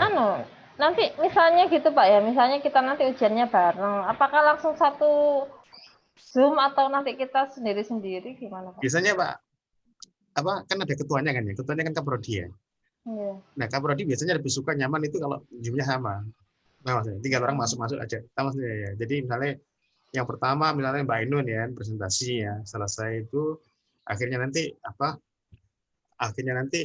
minta lagi. Oh oke, tinggal mungkin ada penguji yang sama, mungkin ada yang nanti kalau misalnya pengujinya nggak sama ya nanti ketua penguji tinggal mengundang saja ke link itu. Ya biasanya lebih bagus itu kalau satu Zoom ya, jangan ganti-ganti. Gitu lebih enak. Nah, sekarang gini aja, biar nanti Anda bisa mengoreksi sendiri. Kira-kira yang dibingungkan di bab 2 ini apa? Kira-kira? Kadang itu Pak, nggak paham sama jurnalnya ya bahasa Inggris. Oh ya. Dan juga kadang itu gini Pak, jurnal dari luar negeri itu kan kadang hanya 2 halaman kayak gitu, sedikit sekali gitu. Kadang menyerapnya itu juga susah. Nah, cara membaca jurnal itu, bacalah jurnal itu judulnya ya, sama abstraknya. Itu yang paling penting di situ, kan itu. Karena judul dan abstraknya itulah intinya di situ. Itu yang nanti Anda tinggal ini. Jadi Anda bisa istilahnya berimprovisasi dengan bahasa Anda sendiri, tapi Anda sudah paham tentang judulnya itu, misalnya itu. Jangan pada detailnya, kalau pada detailnya akan kesulitan kan gitu ya, pada detail ini ya, kan seperti itu. Nah biasanya sekarang ini misalnya Anda sekarang dimudahkan loh dengan adanya Akademi Edu ya, sama ResearchGate ya. Anda sekarang dimudahkan dengan citasi. Misalnya Anda mengutip jurnalnya Smith gitu ya. Anda lacaan Anda lacak aja ke ResearchGate itu ya. Di situlah ada citasinya di situ. Yang misalnya ada 100 orang, dia merujuk miliknya Smith itu. Nah, Anda tinggal ngopi aja itu yang dirujuk itu. Itu lebih enak itu tahu maksudnya ya. Boleh ya Pak ya, seperti itu ya. Iya, lebih enak itu. Makanya kenapa saya dari awal itu jurnal. Carilah yang terkenal. Kenapa? Dia itu ada di sedikit itu. Nggih, maksudnya gini Pak, kita mengutip teorinya dari jurnal gitu loh Pak. Nah, Dalam jurnal itu kan ada halo Dek. Ini anaknya ini ya. Anak yang keberapa ini ya? Yang ketiga Pak. Wah, yang ketiga ini mimpi apa ini? Coklat ya? Nah, Mimpi susu atau coklat ini ya? ada Pak. Tuh di dadanya. Jurnal. Oke, misalnya dalam jurnal tersebut ada kajian teorinya kan, terus kita ngambil kajian teori dari jurnal itu gitu, boleh apa enggak Pak? Wah, itu sangat boleh, malah dianjurkan itu. Makanya Anda itu kan nggak boleh sendirian. Anda manfaatkannya kan itu. Iya kan? Pasti teorinya itu ketika dia itu mencantumkan teori, dia sudah sangat operasional, implementatif kan gitu kan. Berarti pengutipannya itu Pak, nanti misalnya teorinya Bu Ainun gitu ya, Ainun menjelaskan apa gitu, kemudian dalam kurung dalam jurnalnya apa, siapa yang bikin, kemudian tahunnya. Dalamnya itu buang sekarang, misalnya langsung aja ke internetnya itu, Anda nggak usah ngutip dalam itu nggak usah, langsung aja. Sekarang era internet kok, klaim aja Anda telah membaca misalnya webnya, jurnalnya langsung kan gitu, nggak boleh dalam itu. Kan itu. Berarti langsung belakangnya itu dikasih webnya itu ya Pak ya, gitu atau? Iya, tulis saja namanya, terus nanti kan ada tahunnya kan. Nah, baru nanti kan di daftar pustaka kan ada nama dan webnya lengkap itu kan. Jadi kita ngutip sesuai yang ada di jurnal itu, nanti baru di daftar pustakanya yang webnya. Gitu ya. Jadi jangan dalam-dalam. Sebenarnya penelitian itu bukan dalam ya. Misalnya tadi itu gini. Tadi kan makna kibasan ekor anjing ya. Tadi yang ke kiri atau yang kanan yang marah tadi itu, yang mau menyerang itu yang ke kanan. Yang mau menyerang ke kanan. Kalau tegak mau menyerang Pak. Oh, keliru. Iya, kalau ke kanan terancam tadi katanya Pak Jack. Iya, kalau ke kanan dia terancam, kalau ke kiri. Kalau ke kiri apa tadi? Oke, dia terancam ke kanan ya. Dia ke kanan terancam. Itu misalnya hasil studi dari Mega misalnya ya. Itu tahun 2000, makanya ada tahunnya pasti tahun 1960. Nah, ternyata Ainun, bukan Ainun ini, bukan Ainun. Ainun itu pernah meneliti setelah tahun 1960, tahun 1970. Dia menggunakan referensinya siapa itu? Tadi itu, Mega tadi itu. Nah, jangan ditulis Mega dalam Ainun, jangan. Ya, ditulis dua-duanya dengan beda tahunnya itu loh membedakan. Jadi disandingkan saja, nggak apa-apa, jangan dalam-dalam. Karena itu dua orang ini sama, cuma dia mengutip saja, tapi akhirnya intinya sama maksudnya. Jadi itu juga hasil penelitiannya Mega tahun 1960, hasil penelitian Ainun 1970. Jadi jangan terus dalam, itu memang dua orang ini bermanfaat maksudnya. Kan gitu loh. Jika kalau Anda lihat dari jurnal-jurnal itu kan ada rentang waktunya, tahunnya kan berentetan. 1970, 1980 kan gitu ya. Gitu. Nah, kecuali Indonesia biasanya 2015 gitu. Setelah itu dia 1960 harus ini.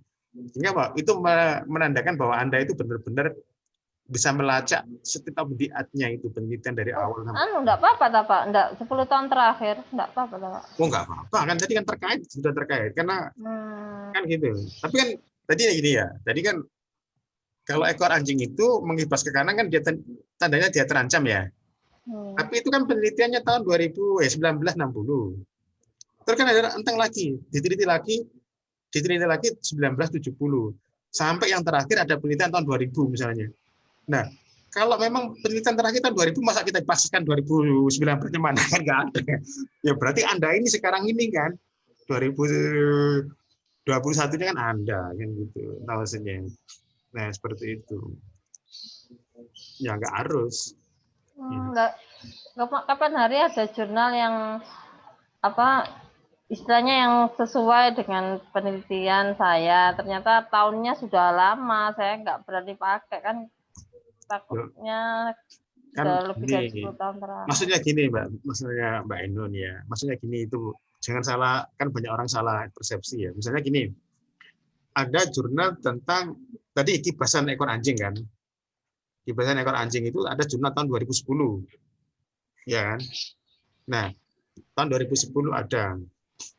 Terus tahun 2018 itu ada jurnal juga. Mana kibasan anjing? Kira-kira yang diambil yang mana kira-kira?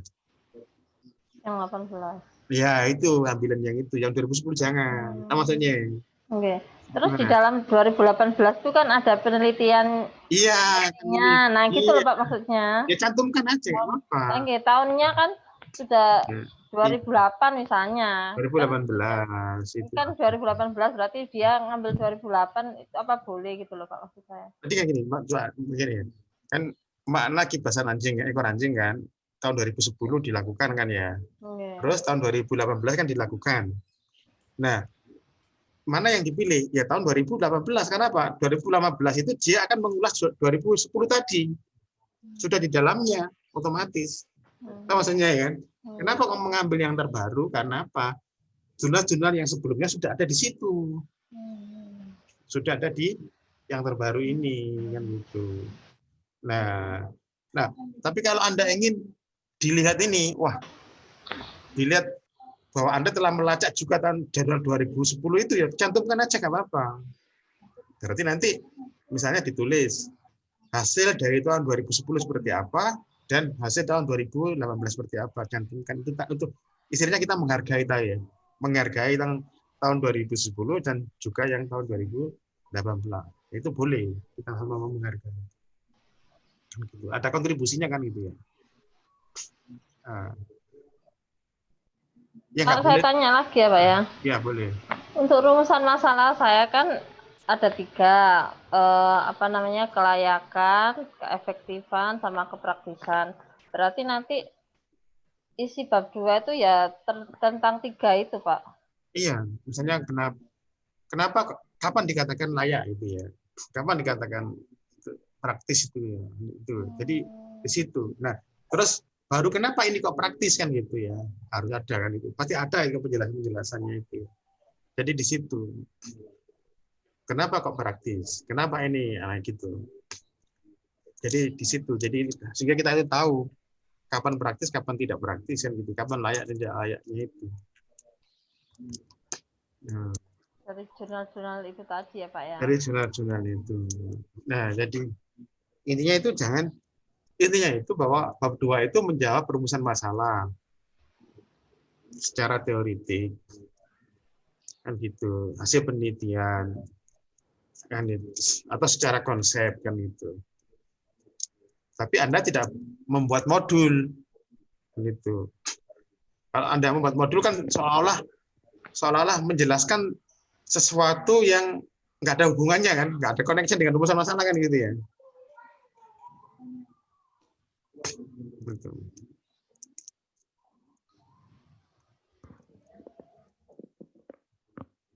Wah, mungkin gini, saya pernah nggak cerita pada Anda itu tentang misalnya faktor penyebab perceraian itu, contohnya? Belum pernah. Belum pernah ya. Nah, gini. Ini kan sekarang penelitian yang sekarang fakta menarik dengan adanya sertifikasi guru itu kan banyak perceraian ya. Dua guyu. Data perceraian itu ternyata ada temuan yang menarik itu banyak guru-guru yang bercerai. Dan perceraian ini ternyata dipicu oleh apa kira-kira? Sertifikasi guru. Nah, misalnya judul penelitiannya itu faktor penyebab perceraian di kalangan guru gitu ya. Rumusan masalahnya kan faktor-faktor kan penyebab perceraian di kalangan guru. Tujuannya adalah mengidentifikasi faktor penyebab perceraian guru. Nah, di bab 2-nya ini, apakah menjelaskan apa itu perceraian? Enggak, faktor-faktornya. Berarti menjelaskan faktor perceraian kan ya? Iya. Faktor perceraian. Nah, terus faktor perceraian apa yang dijelaskan di situ kira-kira?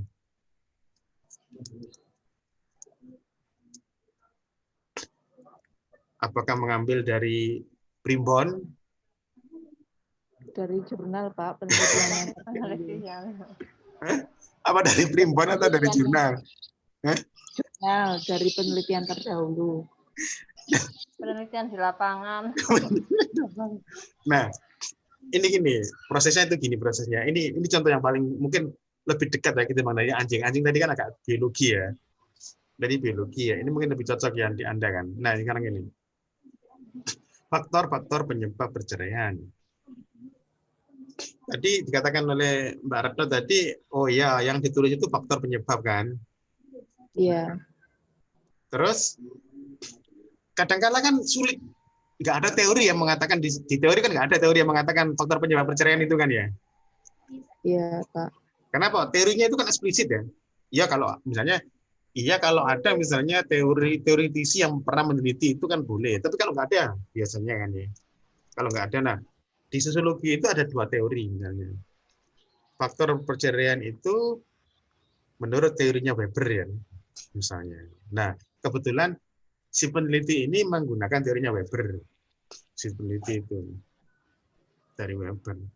Nah, makanya di sini Mbak Ainun, fokus kita itu pada teorinya Weber itu penyebab perceraian itu karena apa? Kan itu. Hindari misalnya menjelaskan Weber kan gitu kan ya. Biasanya biografi Weber kan gitu dijelaskan ya. Nah, hindari, jangan. Nah, sekarang makanya bab 2 ini saya katakan paling sulit karena apa? Terkadang itu nggak ada teori kan yang pas langsung kan ya. Tapi kadang-kala kita itu, nah ini bahasa yang paling menarik itu mengadaptasikan teori ya. Mengadaptasikan teori. Mengadaptasikan teori.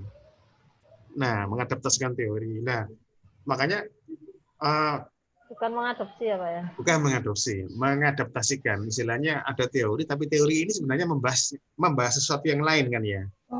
Tapi kita iya, sesuaikan gitu. Kita betul, kita sesuaikan. Nah, ternyata teorinya Weber itu memang nggak membahas tentang perceraian, tetapi dia membahas bahwa kok Weber, Durkheim Durkheim ya. Ternyata menurut Durkheim itu faktor yang mengubah orang itu adalah norma. Maksudnya ya, norma sosial. Tahu ya? Durkheim tidak bicara tentang perceraian. Tapi Durkheim itu bicara tentang faktor penyebab orang itu berubah itu kenapa kan gitu ya. Ya, tindakan atau perilaku itu bisa berubah itu karena apa? Nah, kalau menurut Durkheim itu orang itu bisa berubah itu karena normanya berubah. Kan gitu ya. Nah, makanya di bab 2 itu dijelaskan bukan menjelaskan Durkheim tapi menjelaskan bahwa inti dari problem masalah sosial menurut Durkheim itu adalah norma sosial yang berubah kan gitu ya. Nah, maka dijelaskan mungkin boleh menjelaskan norma itu apa menurut Durkheim kan? Nah, kan itu ya. Norma itu apa menurut Durkheim? Lalu ketika norma itu berubah itu ditandai dengan apa? Perubahan norma itu ditandai dengan apa?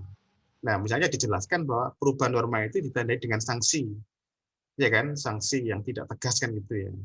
Ketika norma itu misalnya berlaku ada sanksinya, tapi ketika norma itu nggak berlaku lagi sanksinya nggak ada kan gitu. Nah, itu sudah logika berpikirnya di situ. Nah, berarti sebenarnya norma itulah yang mengubah orang kan gitu. Kan itu ya norma itu. Ya, di sini kita nggak membahas perceraian, seolah-olah nggak membahas perceraian, tapi membahas perubahannya norma itu. Tapi sebenarnya itu sudah menjawab rumusan masalah. Tahu maksudnya ya? Oh, jadi intinya kan ini. Ketika orang bercerai sekarang ini kan sanksinya nggak ada kan ya. Orang bercerai kan gampang kan. Coba kalau Anda tahun 70-an perceraian, oh itu sulit kan ya. Status janda itu kan sulit ya. Status duda itu kan sulit ya. Misalnya ya. Tapi sekarang kan normanya kan sudah berubah. Dulu kan janda, dulu kan duda, tapi sekarang apa? Apa kira-kira? Hah? Apa? Statusnya apa sekarang? Duren. Apa? Kalau duda sekarang duren Pak, duda keren Nah, gitu. oke. Itu salah satunya. Salah satunya itu. Salah satunya. Sehingga itu mengoreksi apa? Mengoreksi status duda atau janda itu yang dulu sangat apa? Sangat kejam ya, atau seram ya. Seram ya. Kamu jadi duren misalnya. Atau yang lebih apa? Lebih ABG lagi single kan gitu ya. Apa statusnya apa single kan gitu loh, padahal dia duda kan, udah dia janda, tapi kan tetap single kan, ya emang betul kan ya single ya kan itu. Single parent. Nah, single parent misalnya. Nah, jadi dari status saja sudah berubah. Lalu dari ini misalnya, buktinya apa? Tadi setelah dia cerai, statusnya sudah single atau duren itu misalnya. Nah, terus kalau dia menikah pun nggak ada masalah. Misalnya hari ini cerai. Mungkin kalau laki-laki kan nggak ada masalah, 1 minggu lagi dia menikah juga nggak ada masalah.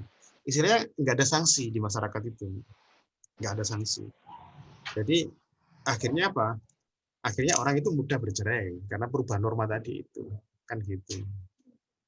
Dan iya kan itu.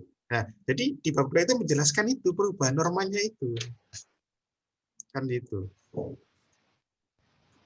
Nah seperti itu. Nah, misalnya kalau ini pakai teorinya Durkheim ya, tapi kalau dia pakai teorinya Marx gitu ya, pakai teorinya Marx itu, kalau menurut Marx itu bukan norma yang berubah, tetapi material yang berubah, materi. Tadi kan saya katakan kan gitu, buktinya dia, makanya beritanya kan gitu, beritanya gini, guru-guru ramai-ramai bercerai setelah mendapat sertifikasi guru, gitu kan. Nah, itu kan, nah kalau tadi kan menurut Durkheim itu kan orang itu berubah karena norma. Berarti kan bukan karena apa? Bukan karena status sertifikasinya itu. Ya, tetapi karena dia melihat tontonan, misalnya di televisi kan gitu ya, melihat sinetron, ada apa? Melihat sinetron itu kok dia hari ini dia menikah kan gitu. Wah, sangat sangat mewah kan gitu. Tetapi ternyata dalam kehidupan itu ternyata kok ada konflik-konflik kan gitu ya, ada konflik, ada kekerasan itu, sehingga orang itu gini memahami kenapa kok perceraian itu, karena nggak cocok kan gitu ya, Mbak Rita ya. Kan kalau kita tanya ibu-ibu kan sekarang di kampung itu, kenapa itu kok nggak cerai? Karena nggak cocok. Ya tahu maksudnya kan gitu ya, sudah karena nggak cocok misalnya. Dia sudah paham dengan sinetron-sinetron itu, sehingga apa? Dia melogika, mengunderstanding di situ kan itu. Nah itu. Nah, tapi kalau menurut Marx itu beda. Menurut Marx itu bahwa perubahan itu bukan karena norma, tapi karena material. Kan itu ya. Dijelaskan di sini. Ketika orang itu materinya berubah, dia pendapatannya itu apa? Bertambah. Akhirnya dia beli mobil kan ya. Dia beli mobil. Kan itu. Mungkin sebelumnya itu sebelum ada sertifikasi itu kan mungkin dealer kan nggak melirik kan di showroom mobil kan nggak melirik kan. Oh tapi sekarang ini karena dengan sertifikasi itu sekarang itu dealer itu kalau kedatangan guru kan seneng kan, wah ini pasti beli ini kan gitu kan, kan gitu. Nah itu sehingga ketika guru itu sudah punya mobil, akhirnya dia mulai punya gaya hidup kan ya. Kalau dulu misalnya setelah ngajar pulang, sekarang sudah punya gaya hidup dia, sudah punya gaya hidup, punya mobil. Nah disitulah dia mulai berkenalan dengan perempuan-perempuan itu kan, kenalan itu misalnya, sehingga apa? Intinya itu dari data itu ternyata yang minta cerai itu adalah perempuan kan gitu kan ya, PNS, perempuan yang punya sertifikasi itu yang cerai. Intinya apa menurut Marx? Ketika perempuan itu punya pendapatan yang apa yang cukup ya, yang bahkan mungkin berlebihan, dia itu punya otonomi. Sehingga ketika laki-lakinya ini selingkuh, dia bisa mendikte laki-lakinya itu. Kamu pilih sana atau pilih saya kan gitu kan. Nah, kan di situ. Nah, sehingga ketika laki-lakinya ini dia selingkuh atau dia melakukan kekerasan dalam rumah tangga, si perempuan ini dengan apa ya? Dengan gampang dia mengatakan silakan, kan gitu. Saya sudah punya pendapatan gitu istilahnya. Nah itu. Nah makanya kalau dia menggunakan teorinya Marx di bab 2-nya itu ya dijelaskan dengan perubahan material tadi itu yang membuat perempuan itu otonom, kan gitu ya. Nah itu maksudnya di situ. Kan beda antara Durkheim dengan Marx. Nah, tetapi Marx itu tidak membahas tentang perceraian juga, nggak membahas tentang perceraian. Durkheim juga nggak membahas tentang perceraian. Makanya kenapa di bab 2 ini lebih ke arah mengadaptasikan, kan itu, mengadaptasikan. Tapi ketika kita menggunakan teorinya Marx, maka di bab 2 itu dilihat bahwa perubahan material itu menentukan, mengubah orang, kan itu, kan itu. Nah, ketika menjelaskan itu, itulah dia menjawab perumusan masalah secara teoritik, kan gitu. Nah, sehingga nanti di bab 4 atau 5 itu tinggal empirisnya aja. Oh iya ini loh pertemuannya bahwa perempuan-perempuan itu ketika melihat suaminya itu banyak selingkuh, dia langsung mengultimatum misalnya. Dia gitu misalnya. Atau perempuannya malah membahas selingkuh juga misalnya kan gitu. Misalnya laki-lakinya selingkuh, perempuannya juga selingkuh, kan gitu. Ketika laki-lakinya mengancam, dia malah silakan, ayo kita langsung ke perceraian. Istilahnya dia mengancam ke pengadilan. Nah itu misalnya. Jadi dua teori yang berbeda menjelaskannya. Nah di dalam teori sosial itu, dalam ilmu sosial itu mana yang benar? Bukan mana yang benar, tapi bagaimana Anda itu mengikuti teorinya ini dan bagaimana Anda menjelaskannya itu yang paling penting. Tahu maksudnya ya? Di ilmu sosial itu nggak ada salah benar, tetapi yang penting adalah konsekuensinya. Anda mengambil teorinya siapa, mengadaptasikan teorinya siapa, lalu penjelasannya Anda itu seperti apa. Sudah masuk akal dengan teorinya itu. Nah itu yang penting sebenarnya. Boleh pakai teorinya Marx, boleh pakai teorinya Durkheim, tapi yang penting itu penjelasannya yang paling yang kita cari itu penjelasannya. Gimana Mbak Edi? Ada pertanyaan ini tentang contoh ini? Kan nggak ada teori tentang penyebab perceraian tadi kan nggak ada kan? Dari teori loh kan nggak ada, tapi kita mengadaptasikan. Berarti Pak, boleh nggak kita mengambil dua teori untuk dijadikan perbandingan, atau hanya kita mengikuti yang mana satu teori saja? Nah, gini, jadi kan gini, tadi triknya gini Mbak Ainun, ini kan tipis nanti kalau kita coba hanya teori Durkheim tipis kan gitu ya. Boleh didiskusikan itu boleh, tapi tetap nanti kita memilih yang mana. Boleh didiskusikan. Tahu maksudnya ya? Jadi bab 2 itu walaupun kita misalnya teorinya Durkheim, boleh menyangkut-nyangkut Marx di situ boleh, mendiskusikannya dengan Marx itu boleh. Walaupun nanti kan kalau di tesis kan ada kerangka teorinya kan di belakang nanti kan ya. Kerangka berpikirnya itu kita tetap menggunakan Durkheim, nah itu sama saja ya, yang penting. Atau kita menggunakan teorinya Marx, kan terlihat dari kerangka teorinya tadi. Tapi di sini Anda akan dihargai malah istilahnya poin Anda itu mendapat poin. Ketika Anda bisa menghubungkan dengan teorinya Marx itu, mendiskusikan dengan teorinya Marx itu, Anda dianggap pintar. Itu loh intinya. Jadi dalam penelitian itu sebenarnya penguji dan juga penguji dan pembimbing itu melihat bagaimana logika Anda berpikirnya aja. Kan gitu. Oh, ini bagus, ini dia bisa mengkaitkan dengan teorinya Marx. Nah, ini layak kan gitu, ini layak untuk dihargai. Ya, maksudnya itu sebenarnya yang paling penting dalam penelitian itu. Itu ya, boleh. Karena apa? Kalau misalnya tadi ketika diulas dengan teorinya Marx, oh ternyata Anda bisa hanya 3 teori kan, 3 halaman misalnya kan ya. Nah, 3 halaman. Anda tambahi dengan teorinya Durkheim 3 halaman, sudah 6 halaman. Terus Anda coba kontraskan sedikit, tambahi 2 halaman, berarti sudah 6, 7, 8 halaman. Oh, sudah bagus itu. Dan itu. Tapi yang terpenting itu penguji dan pembimbing itu melihat bagaimana cara menulis Anda ini yang paling penting, bukan malah tebalnya. Kalau tebalnya sulit. Kalau Anda misalnya diisi sejarah hidup Durkheim misalnya, dia lahir di Prancis tahun ada kita pusing ini malah ada. Bukan itu maksudnya ya. Kalau itu membuat buku ya, membuat modul dengan itu. Ya kan itu. Itu membuat modul. Misalnya pendidikan Emil Durkheim. Aduh, jangan gitu misalnya kan gitu.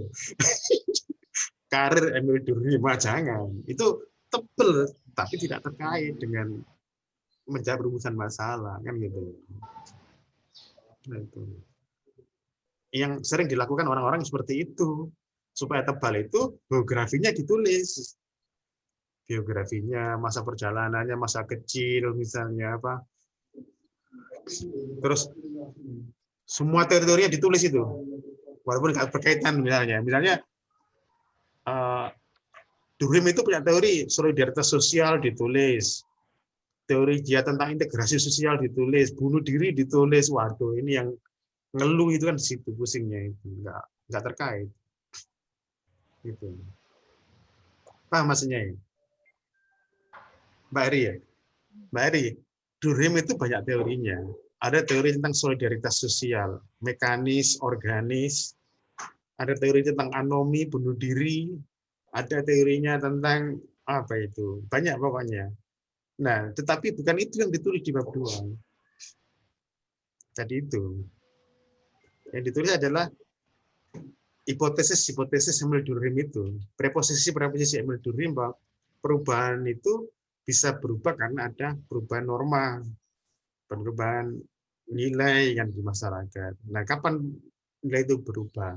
Nah, tetapi boleh disangkut-sangkutkan dengan solidaritas boleh. Misalnya ketika di masyarakat solidaritas mekanik kan gitu, norma itu berubahnya seperti ini kan, norma seperti ini. Misalnya ketika di masyarakat mekanik norma itu yang berlaku adalah represi. Nah, misalnya boleh dikaitkan dengan itu boleh. Tapi ketika di masyarakat organis perkotaan, norma itu berubah menjadi restitutif misalnya. Nah, berarti kan gini, ketika orang-orang bercerai itu ketika gampang bercerai karena restitutif. Restitutif. Pada tahun 70-an, norma yang berkembang itu represif. Tinggal orang bercerai itu sangat kayak seperti apa? Bercerai itu seperti kayak apa ya? Aib ya. Nah, ya.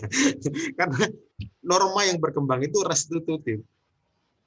Represif sehingga seperti aib itu. Bahkan di tahun-tahun itu orang akan tanya, kamu itu janda, iya, kamu itu duda ya, tapi duda mati atau ya itu maksudnya itu juga ya kan duda mati, janda mati kan gitu ya. Jadi orang lebih diterima itu kalau janda atau duda tapi kalau pasangannya itu meninggal. Itu tahun dulu itu. Tapi sekarang enggak. Sekarang ini misalnya walaupun janda tadi single tadi ya, single tadi itu maka nggak perlu ditanya lagi. Maksudnya ini meninggal atau enggak sudah nggak perlu istilahnya. Kenapa? Karena di sini sudah masyarakat itu sudah kompleks ya istilahnya. Orang bercerai itu boleh mungkin karena nggak cocok kan itu. Tadi deh pengaruh sinetron tadi dulu. Orang bercerai itu karena nggak cocok. Sinetron itu yang menjelaskan kan ini. Sinetron itu yang memberikan penjelasan kan gitu. Beri contoh, Pak. Iya, memberikan contoh kan. Memberikan contoh dan juga ini membuat orang permisif kan itu ya. Iya kan? Misalnya kan gini, sampai dia lihat sinetron sampai nangis-nangis itu kan, misalnya apa? Ini perempuan itu cinta. Iya kan? Kan itu. Ya. Nah, itu maksudnya itu Mbak Ainun. Jadi selama ini memang kita terjadi miskonsep di bab 2 itu.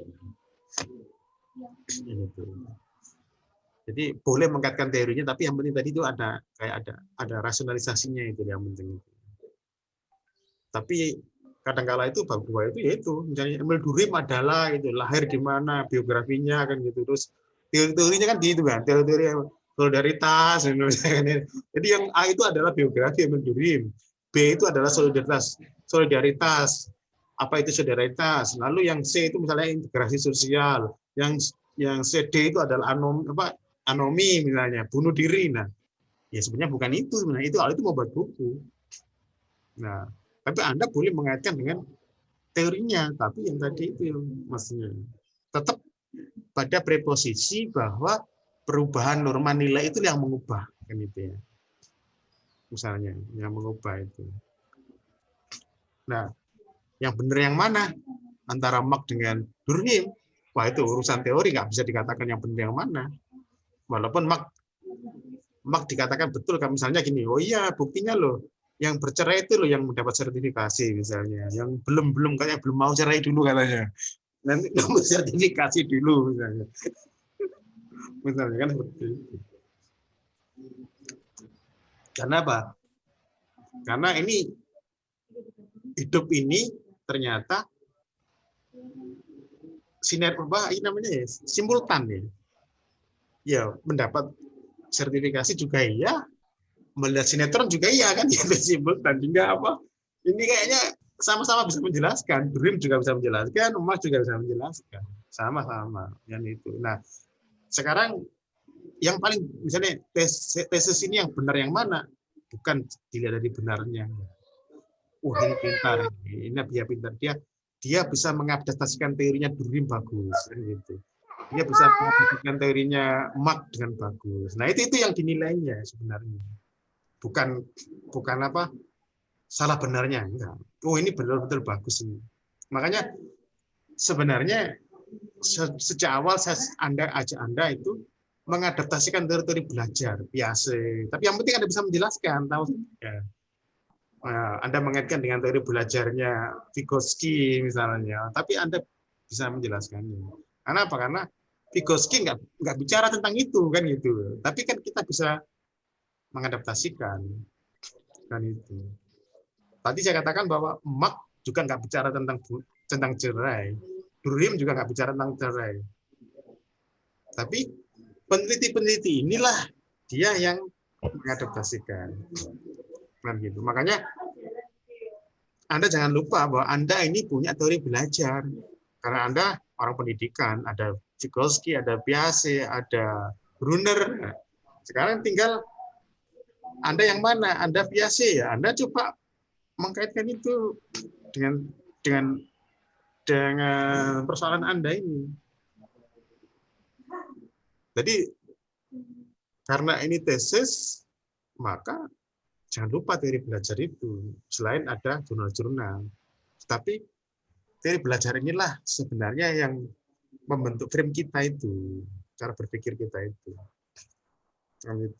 Tadi misalnya, kenapa orang bercerai? Nah, jawabnya Durkheim karena norma berubah, bergeser. Kalau menurut Marx, kenapa orang bercerai? Oh, karena material berubah. Dulu, waktu Umar Bakri misalnya, guru-guru itu gajinya kecil tapi harmonis hidupnya kan gitu. Tapi kenapa sekarang ketika dapat sertifikasi, penghasilannya besar, mobil mewah, bisa membeli mobil, bisa membeli rumah, kok malah apa? Angka perceraiannya tinggi. Nah, seperti itu. Ya, ada pertanyaan. Nah, seperti itu ya. Jadi jangan lupa Anda punya teori belajar. Anda cuma tinggal apa? Mengadaptasi. Ya, mengadaptasi. Berarti Jadi misalnya seperti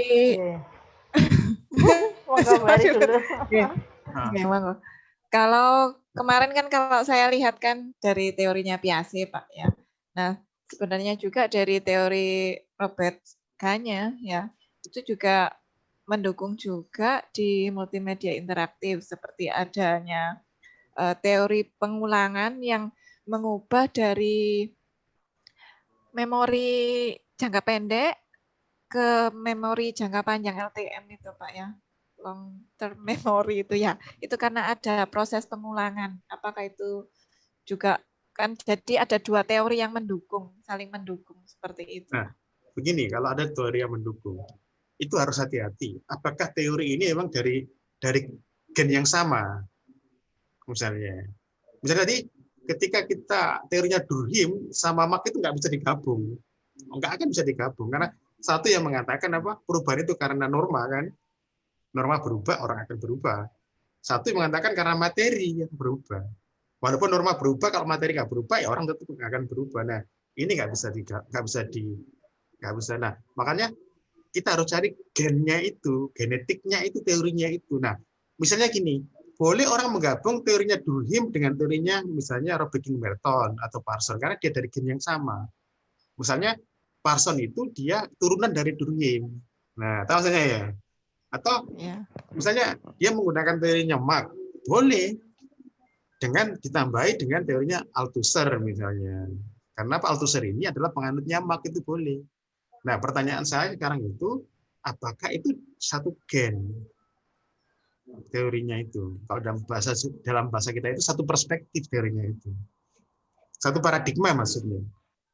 Nah, kalau bukan satu paradigma jangan dipakai Mbak Eri. Tapi kalau satu paradigma boleh dipakai. Kan gitu. Nggak mungkin orang mengatakan gini, perubahan orang itu bercerai karena perubahan norma dan materi itu nggak boleh. Itu kan orang Indonesia itu nggak boleh. Harus apa? Harus memilih salah satu. Harus memilih salah satu. Nah, kan itu. Nah, tetapi teori-teori ini makanya disebut dengan apa? Kita harus menelusuri ketabdiatnya itu bahwa teori-teori ini tidak berdiri sendiri. Teori Durkheim itu nanti juga ada penganut sampai sekarang ada. Jadi bisa dilacak teori Durkheim itu nanti akan dikembangkan oleh Parson, akan dikembangkan oleh Robert King Merton, akan dikembangkan lagi oleh Jeffrey Alexander misalnya. Teorinya Marx itu juga dikembangkan oleh Althusser, dikembangkan oleh Anthony Gramsci, dikembangkan oleh teori-teori neo-konflik, Matthias Frankfurt, ada Habermas. Oh, itu banyak, itu boleh kalau boleh. Jadi yang penting itu ada paradigmanya itu. Yang penting paradigmanya. Itu. Nah, biasa dengan Vygotsky, Pak. Nah, biasa Vygotsky itu apakah satu paradigma? Dugaan saya kok enggak ya. Dugaan saya belum enggak. Ya kan seharusnya ini Mbak Arna yang tahu karena dari pendidikan. Dari belajarnya itu. Dari pendidikan. Seharusnya tahu genetik apa paradigmanya itu. Kalau tadi kan saya menjelaskan di teori sosiologi misalnya bahwa Durkheim nggak mungkin bisa digabung dengan Marx tadi itu karena sudah beda. Nah, tetapi kalau turunannya kan banyak turunnya Marx itu. Ada Althusser, ada Gramsci, ada Habermas, ada Horkheimer. Itu turunannya aja semuanya. Boleh turunannya. Tapi kalau sudah berhadapan-hadapan nggak bisa. Nah, Vygotsky sama apa? Piaget itu apakah sama? Apa satu generasi? Satu. Yang maksudnya bukan generasi. Piaget misalnya gitu ya. Bukan generasi. Dalam arti apakah Piaget ini mengikuti Vygotsky? Jangan-jangan nggak mengikuti. Nah, itu. Makanya telusuri. Dia pengikut nggak? Kalau pengikut, boleh. Kamu masukkan. Misalnya. Kalau enggak, jangan. Karena itu sudah, argumennya itu sudah beda kan? Sudah beda argumentasi kan tadi itu. Kan gitu. Nah, makanya, kenapa misalnya ketika ada sosiolog gitu ya, ditanyai. Misalnya ada fakta, ini loh, guru-guru banyak bercerai, kira-kira menurut Anda itu apa? Nah, sosiologi ini tergantung saya penganut siapa kan gitu kan. Jadi kalau saya penganut Marx tadi saya akan bicara bahwa oh ini ada materi yang berubah kan gitu kan. Nah gitu ya. Nah nggak mungkin saya misalnya ngomong menjelaskan dua. Oh iya ada dua penyebab nggak boleh. Itu kan nggak boleh sebenarnya. Ketika saya komentar gitu nggak boleh. Saya kan mengatakan bahwa iya ada perubahan materi. Sertifikasi guru ya. Saya nggak mungkin langsung kan gitu kan. Misalnya kalau saya itu misalnya diwawancara televisi misalnya, saya kan kalau misalnya saya itu penganut teorinya Marx itu ya, saya kan mengatakan sertifikasi guru itu penyebabnya. Tahu maksudnya ya? Bahkan dilacak sama televisi loh, kok bisa sertifikasi guru kok bisa menyebabkan apa? Perceraian. Nah, saya akan menjelaskan tentang gaya hidup. Nah, itu memang itu logikanya di situ memang gaya hidup kan itu. Nah, itu. Nah, tetapi kalau misalnya saya bukan penganut Marx gitu ya, saya penganutnya Emil Durkheim, ketika diwawancara televisi, jawabnya apa? Sinetron penyebabnya kan, saya kan jawab gitu sinetron, kayak gitu. Bukan karena sertifikasi, tapi karena sinetron. Nah, nanti pihak televisi akan tertarik ini, kenapa kok sinetron penyebabnya? Akan menjelaskan saya bagaimana sinetron 10 tahun belakangan ini kan gitu. Nah, ya kan? Makanya yang benar yang mana? Tadi sertifikasi atau sinetron? Sama-sama benar, sama-sama rasional tahu. Iya kan? Kenapa? Yang jawabnya sinetron itu akan punya data itu. Bayangkan dulu tersanjung misalnya sinetron ini hampir tiap minggu ada sinetron yang bercerita tentang perceraian ini misalnya. Sama-sama. Jadi makanya kenapa pengamat itu dianggap kayak cerdas ya, karena dia mengikuti ini alurnya itu. Maksudnya ya. Nah, kalau misalnya Anda bayangkan, Anda misalnya itu bingung teori, akhirnya dia menjawab, kenapa ada perceraian? Ya terkadang karena penyebabnya itu karena materi, terkadang itu karena neuro. Ini kesulitan, ini nggak bisa ini. Ini orang ini nggak akan ini. Istilahnya dia nggak fokus penjelasannya. Nggak fokus. Makanya kenapa orang semakin Anda ini, misalnya Anda ini sudah master kan, ini mau sudah S2 ini, Anda penjelasannya harus lebih ini. Lebih. Misalnya tadi, kalau orang awam ditanyai kenapa ada perceraian, ya mungkin nggak cocok mas, misalnya kan gitu. Ya memang sudah takdirnya kan gitu. Misalnya kan gitu kan ya. Kalau ditanya sudah takdirnya itu nggak cocok, tiap hari lo bertengkar misalnya kan gitu kan ya. Tiap hari bertengkar itu piringnya lo brak-brak misalnya. Itu penjelasannya seperti itu ya misalnya gitu. Nah seperti itu kan beda nanti penjelasannya. Nah makanya kan Anda ini kan di situ tadi, posisi Anda itu tidak di situ tadi kan gitu. Yombo misalnya gitu. Ono yang cerai orang-orang itu ya aneh-aneh gitu. Kan itu kan argumen bukan di situ Anda itu. Anda itu sudah jadi ini menjelaskan penyebab perceraian adalah sertifikasi kan itu. Nah, Anda menjelaskannya. Penyebab perceraian adalah sinetron, nah itu Anda bisa menjelaskan. Nah di situ itu yang penting di situ. Nah makanya teori itu hati-hati, karena teori itulah yang membangun logika kita, membangun argumen kita kan gitu. Saya nggak bisa membayangkan misalnya satu tesis itu 5 teori ya, aduh gimana saya menjelaskan 5 teori. 3 teori misalnya, yang lo nggak apa-apa kalau dia memang istilahnya itu satu paradigma nggak apa-apa. Tapi kalau yang beda ini yang agak sulit, misalnya seperti itu. Gimana? Ada ini pertanyaan Mbak Ainun? Oke, satu lagi Pak. Berarti nanti gambaran saya seperti ini Pak. Jadi untuk bab 2 itu yang pertama itu teori pendukung tadi ya Pak ya. Kemudian setelah teori terus kita masuk menjelaskan rumusan masalah tadi gitu ya Pak. Ya boleh. Jadi intinya yang penting itu. Kemudian baru setelah itu boleh tak Pak dikembangkan seperti yang Pak saya jelaskan tadi, misalnya menjelaskan ciri-ciri ekornya gitu-gitu itu. Warna ekor ya. Ya kalau untuk mendapat tebelnya nggak apa-apa. Yang penting Anda paham aja bahwa ini sebenarnya kembangan kita maksudnya ya. Tidak apa untuk menambah saja ininya kan gitu. Anda kan tadi kan tahu ternyata anjing yang kesulitan bergaul itu yang apa? Ekornya pendek. Atau nggak punya ekor kan? Ekornya Anda potong, kasihan dia nggak bisa bergaul. Kenapa? Dia nggak bisa berkomunikasi. Dia nggak berkomunikasi.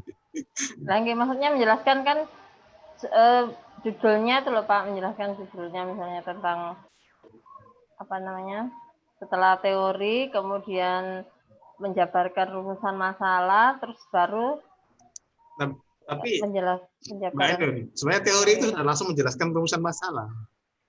Teori itu tadi kan faktor penyebab perceraian langsung dijawab dengan teori perubahan norma kan. Jadi faktornya itu kan perubahan norma. Seperti itu sudah dijelaskan langsung. Bukan di paragraf tersendiri berarti Pak, di dalam bukan. Jadi baru nanti misalnya ada penelitian terdahulu itu dimasukkan aja, nggak apa-apa dimasukkan aja. Ketika kita ngomong didukung itu aja lah, nggak apa-apa. Tidak harus terus ini teori, ini pustaka, ini penelitian itu mendukung misalnya gini contoh. Faktor penyebab perceraian itu rumusan masalah. Terus di teorinya pakai teorinya Mark kan gitu kan. Di teorinya Mark itu kan karena perubahan apa? perubahan materi kan, ya, itu. Normal. Ya, dijelaskan bahwa perubahan materi itulah yang mengubah manusia kan gitu kan. Ya misalnya gitu. Bayangkan misalnya hari ini Retno tiba-tiba diberi uang 1 miliar misalnya. Kira-kira itu mengubah Retno nggak? Hah? Ya jelas mengubah. Nah misalnya itu ada studi di mana gitu ya, misalnya di Bombay, di Madura, di India misalnya, ada percobaan ketika orang itu diberi materi, itu ternyata gaya hidupnya itu berubah. Ketika dia menang lotre, gaya hidupnya berubah. Itu masukkan nggak apa-apa. Kan terkait juga kan, perubahan materi itu mengubah hidup orang, mengubah orang kan gitu ya, misalnya. Misalnya hari ini Retno kalau diberi 1 miliar, ya dia bergeser gaya hidupnya. Yang dimakan sudah berubah. Ini itu. Awalnya misalnya ketika ada malam-malam itu ada tuk nasi goreng, wah ini Pak nasi goreng Pak, misalnya dia pesan misalnya. Atau sore-sore ting, wah ini tahu campur Pak misalnya. Setelah diberi 1 miliar ya enggak kayaknya, enggak, sudah enggak lagi lah. Perai Pak, sudah perai Pak, leren Pak, sudah ganti. Nah itu boleh. Jadi yang penting di situ mengatakan bahwa materi itu mengubah orang. Nah itu. Tapi apa istilahnya, rumahnya itu teori tadi, nyamak tadi itu rumahnya. Nah, Anda pokoknya kenapa hasil penelitian itu masukkan. Boleh. Yang penting rumahnya. Kenapa?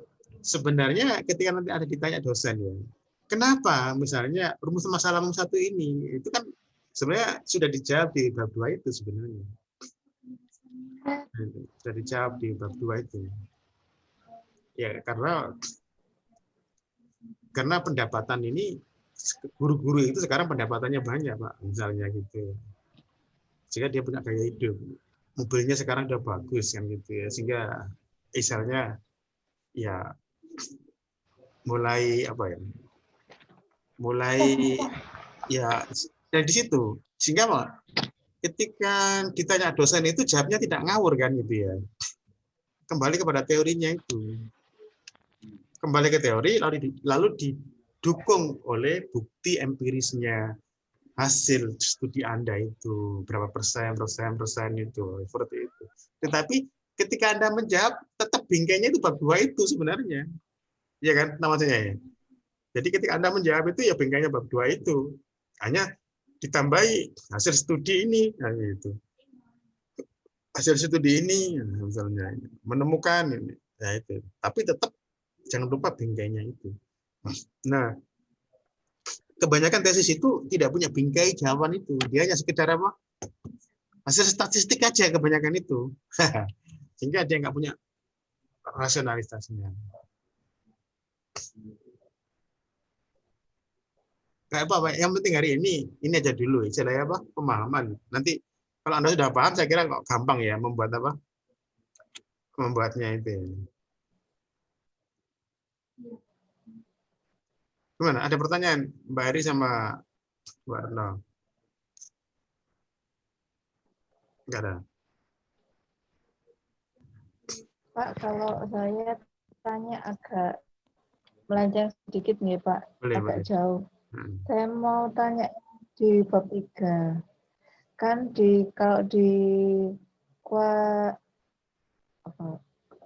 kualitatif itu ada teknik penjaringan data sama pengecekan keabsahan temuan. Itu tuh seperti apa nih Pak Jaki? Apa? Teknik pengabsahan apa? Ini teknik apa? Kualitatif ya? Penjaringan data. Kualitatif ya? Iya. Iya. Triangulasi ya? Enggak, itu triangulasi. Sebenarnya gini ya. Ada teknik penjaringan data itu ada banyak ini ya, ada banyak ini istilahnya ada miskonsep dalam hal itu ya. Memang ada kuanti, ada kualitatif ya. Kalau kuantitatif itu memang ada triangulasi ya. Ada triangulasi. Istilahnya untuk mengecek kevalidan data itu ya. Keabsahan data itu kan ya, ada triangulasi ya. Nah, itu. Nah, tapi kalau di kualitatif itu sebenarnya nggak ada. Tetapi beberapa dosen atau penguji itu masih menanyakan itu, tak maksudnya ya. Sekarang gini, kenapa di kualitatif itu kok nggak ada pengujian keabsahan data, triangulasi? Kenapa? Karena gini, bedanya gini, mungkin gini bisa membantu Mbak Rena ya. Kalau di kuanti, instrumen penelitian itu adalah kuesioner. Instrumen kalau di Anda ini kan, di kuantitatif itu, untuk penelitian itu adalah instrumennya yang akan divalidasi itu ya. Sehingga itu. Tetapi kalau di kualitatif itu adalah instrumen penelitiannya itu apa? Tadi kan kalau di kuanti, instrumen penelitiannya kan kuesioner, yang akan divalidasi. Tapi kalau yang di kualitatif itu apa? Siapa kira-kira? Instrumen penelitiannya siapa? Instrumen penelitiannya itu adalah peneliti sendiri. Ya kan? Yang nggak boleh diwakilkan toh ya? Ya. Nah, sekarang itu keabsahan data, triangulasi itu kan gini. Ketika penelitian itu datanya yang dianggap nggak sesuai, itu kan yang diganti kan teorinya diganti. Di kuanti boleh mengganti teori karena tadi ada triangulasi. Yang kedua, instrumennya diganti, kan gitu ya. Kalau di kuanti kan boleh diganti kan instrumennya kan. Oh, instrumennya ini kurang layak kan gitu ya. Kan ada validasi. Nah, masa di kualitatif itu penelitinya diganti? Hah? Siapa penelitian diganti siapa kan gitu. Nah, cuma ada perdebatan di sini, makanya kalau ada yang mengatakan triangulasi tidak. Karena apa? Karena kualitatif itu bukan, keabsahannya itu ditentukan dengan kedalaman datanya. Kedalaman, kekayaannya datanya itu.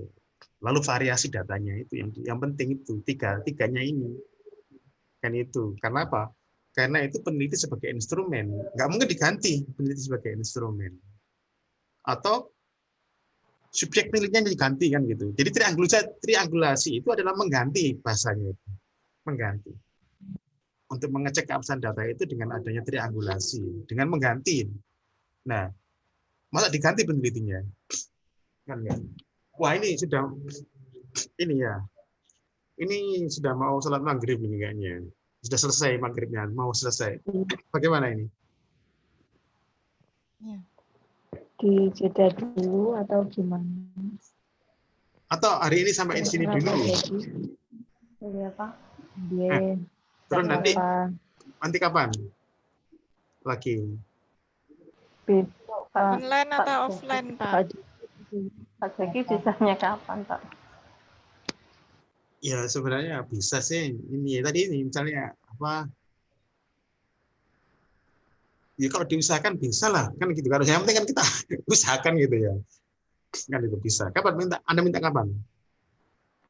Besok enggak apa-apa, Pak. Besok? Ya. Besok itu Kamis ya? Besok ke kampus? Offline, Pak? Nah, besok itu Kamis ya? Oh, besok Rabu, Pak. Rabu. Iya, besok Rabu ya. Boleh. Rabu ya. Mungkin agak-agak sore ya, gitu ya? Iya. Nah, iya, berarti besok siapa yang siap? Coba dipresentasikan gitu ya. Yang bab 2-nya ya. Oke. Berarti ini dulu aja katanya. Ini karena ini maghribnya mau habis ya. Sampai di sini, terima kasih. Selamat malam dan assalamualaikum warahmatullahi wabarakatuh. Waalaikumsalam warahmatullahi wabarakatuh. Terima kasih, Pak Jeki. Terima kasih, Pak. Sama-sama. Sampai ketemu ya. Terima kasih, Pak. Sama.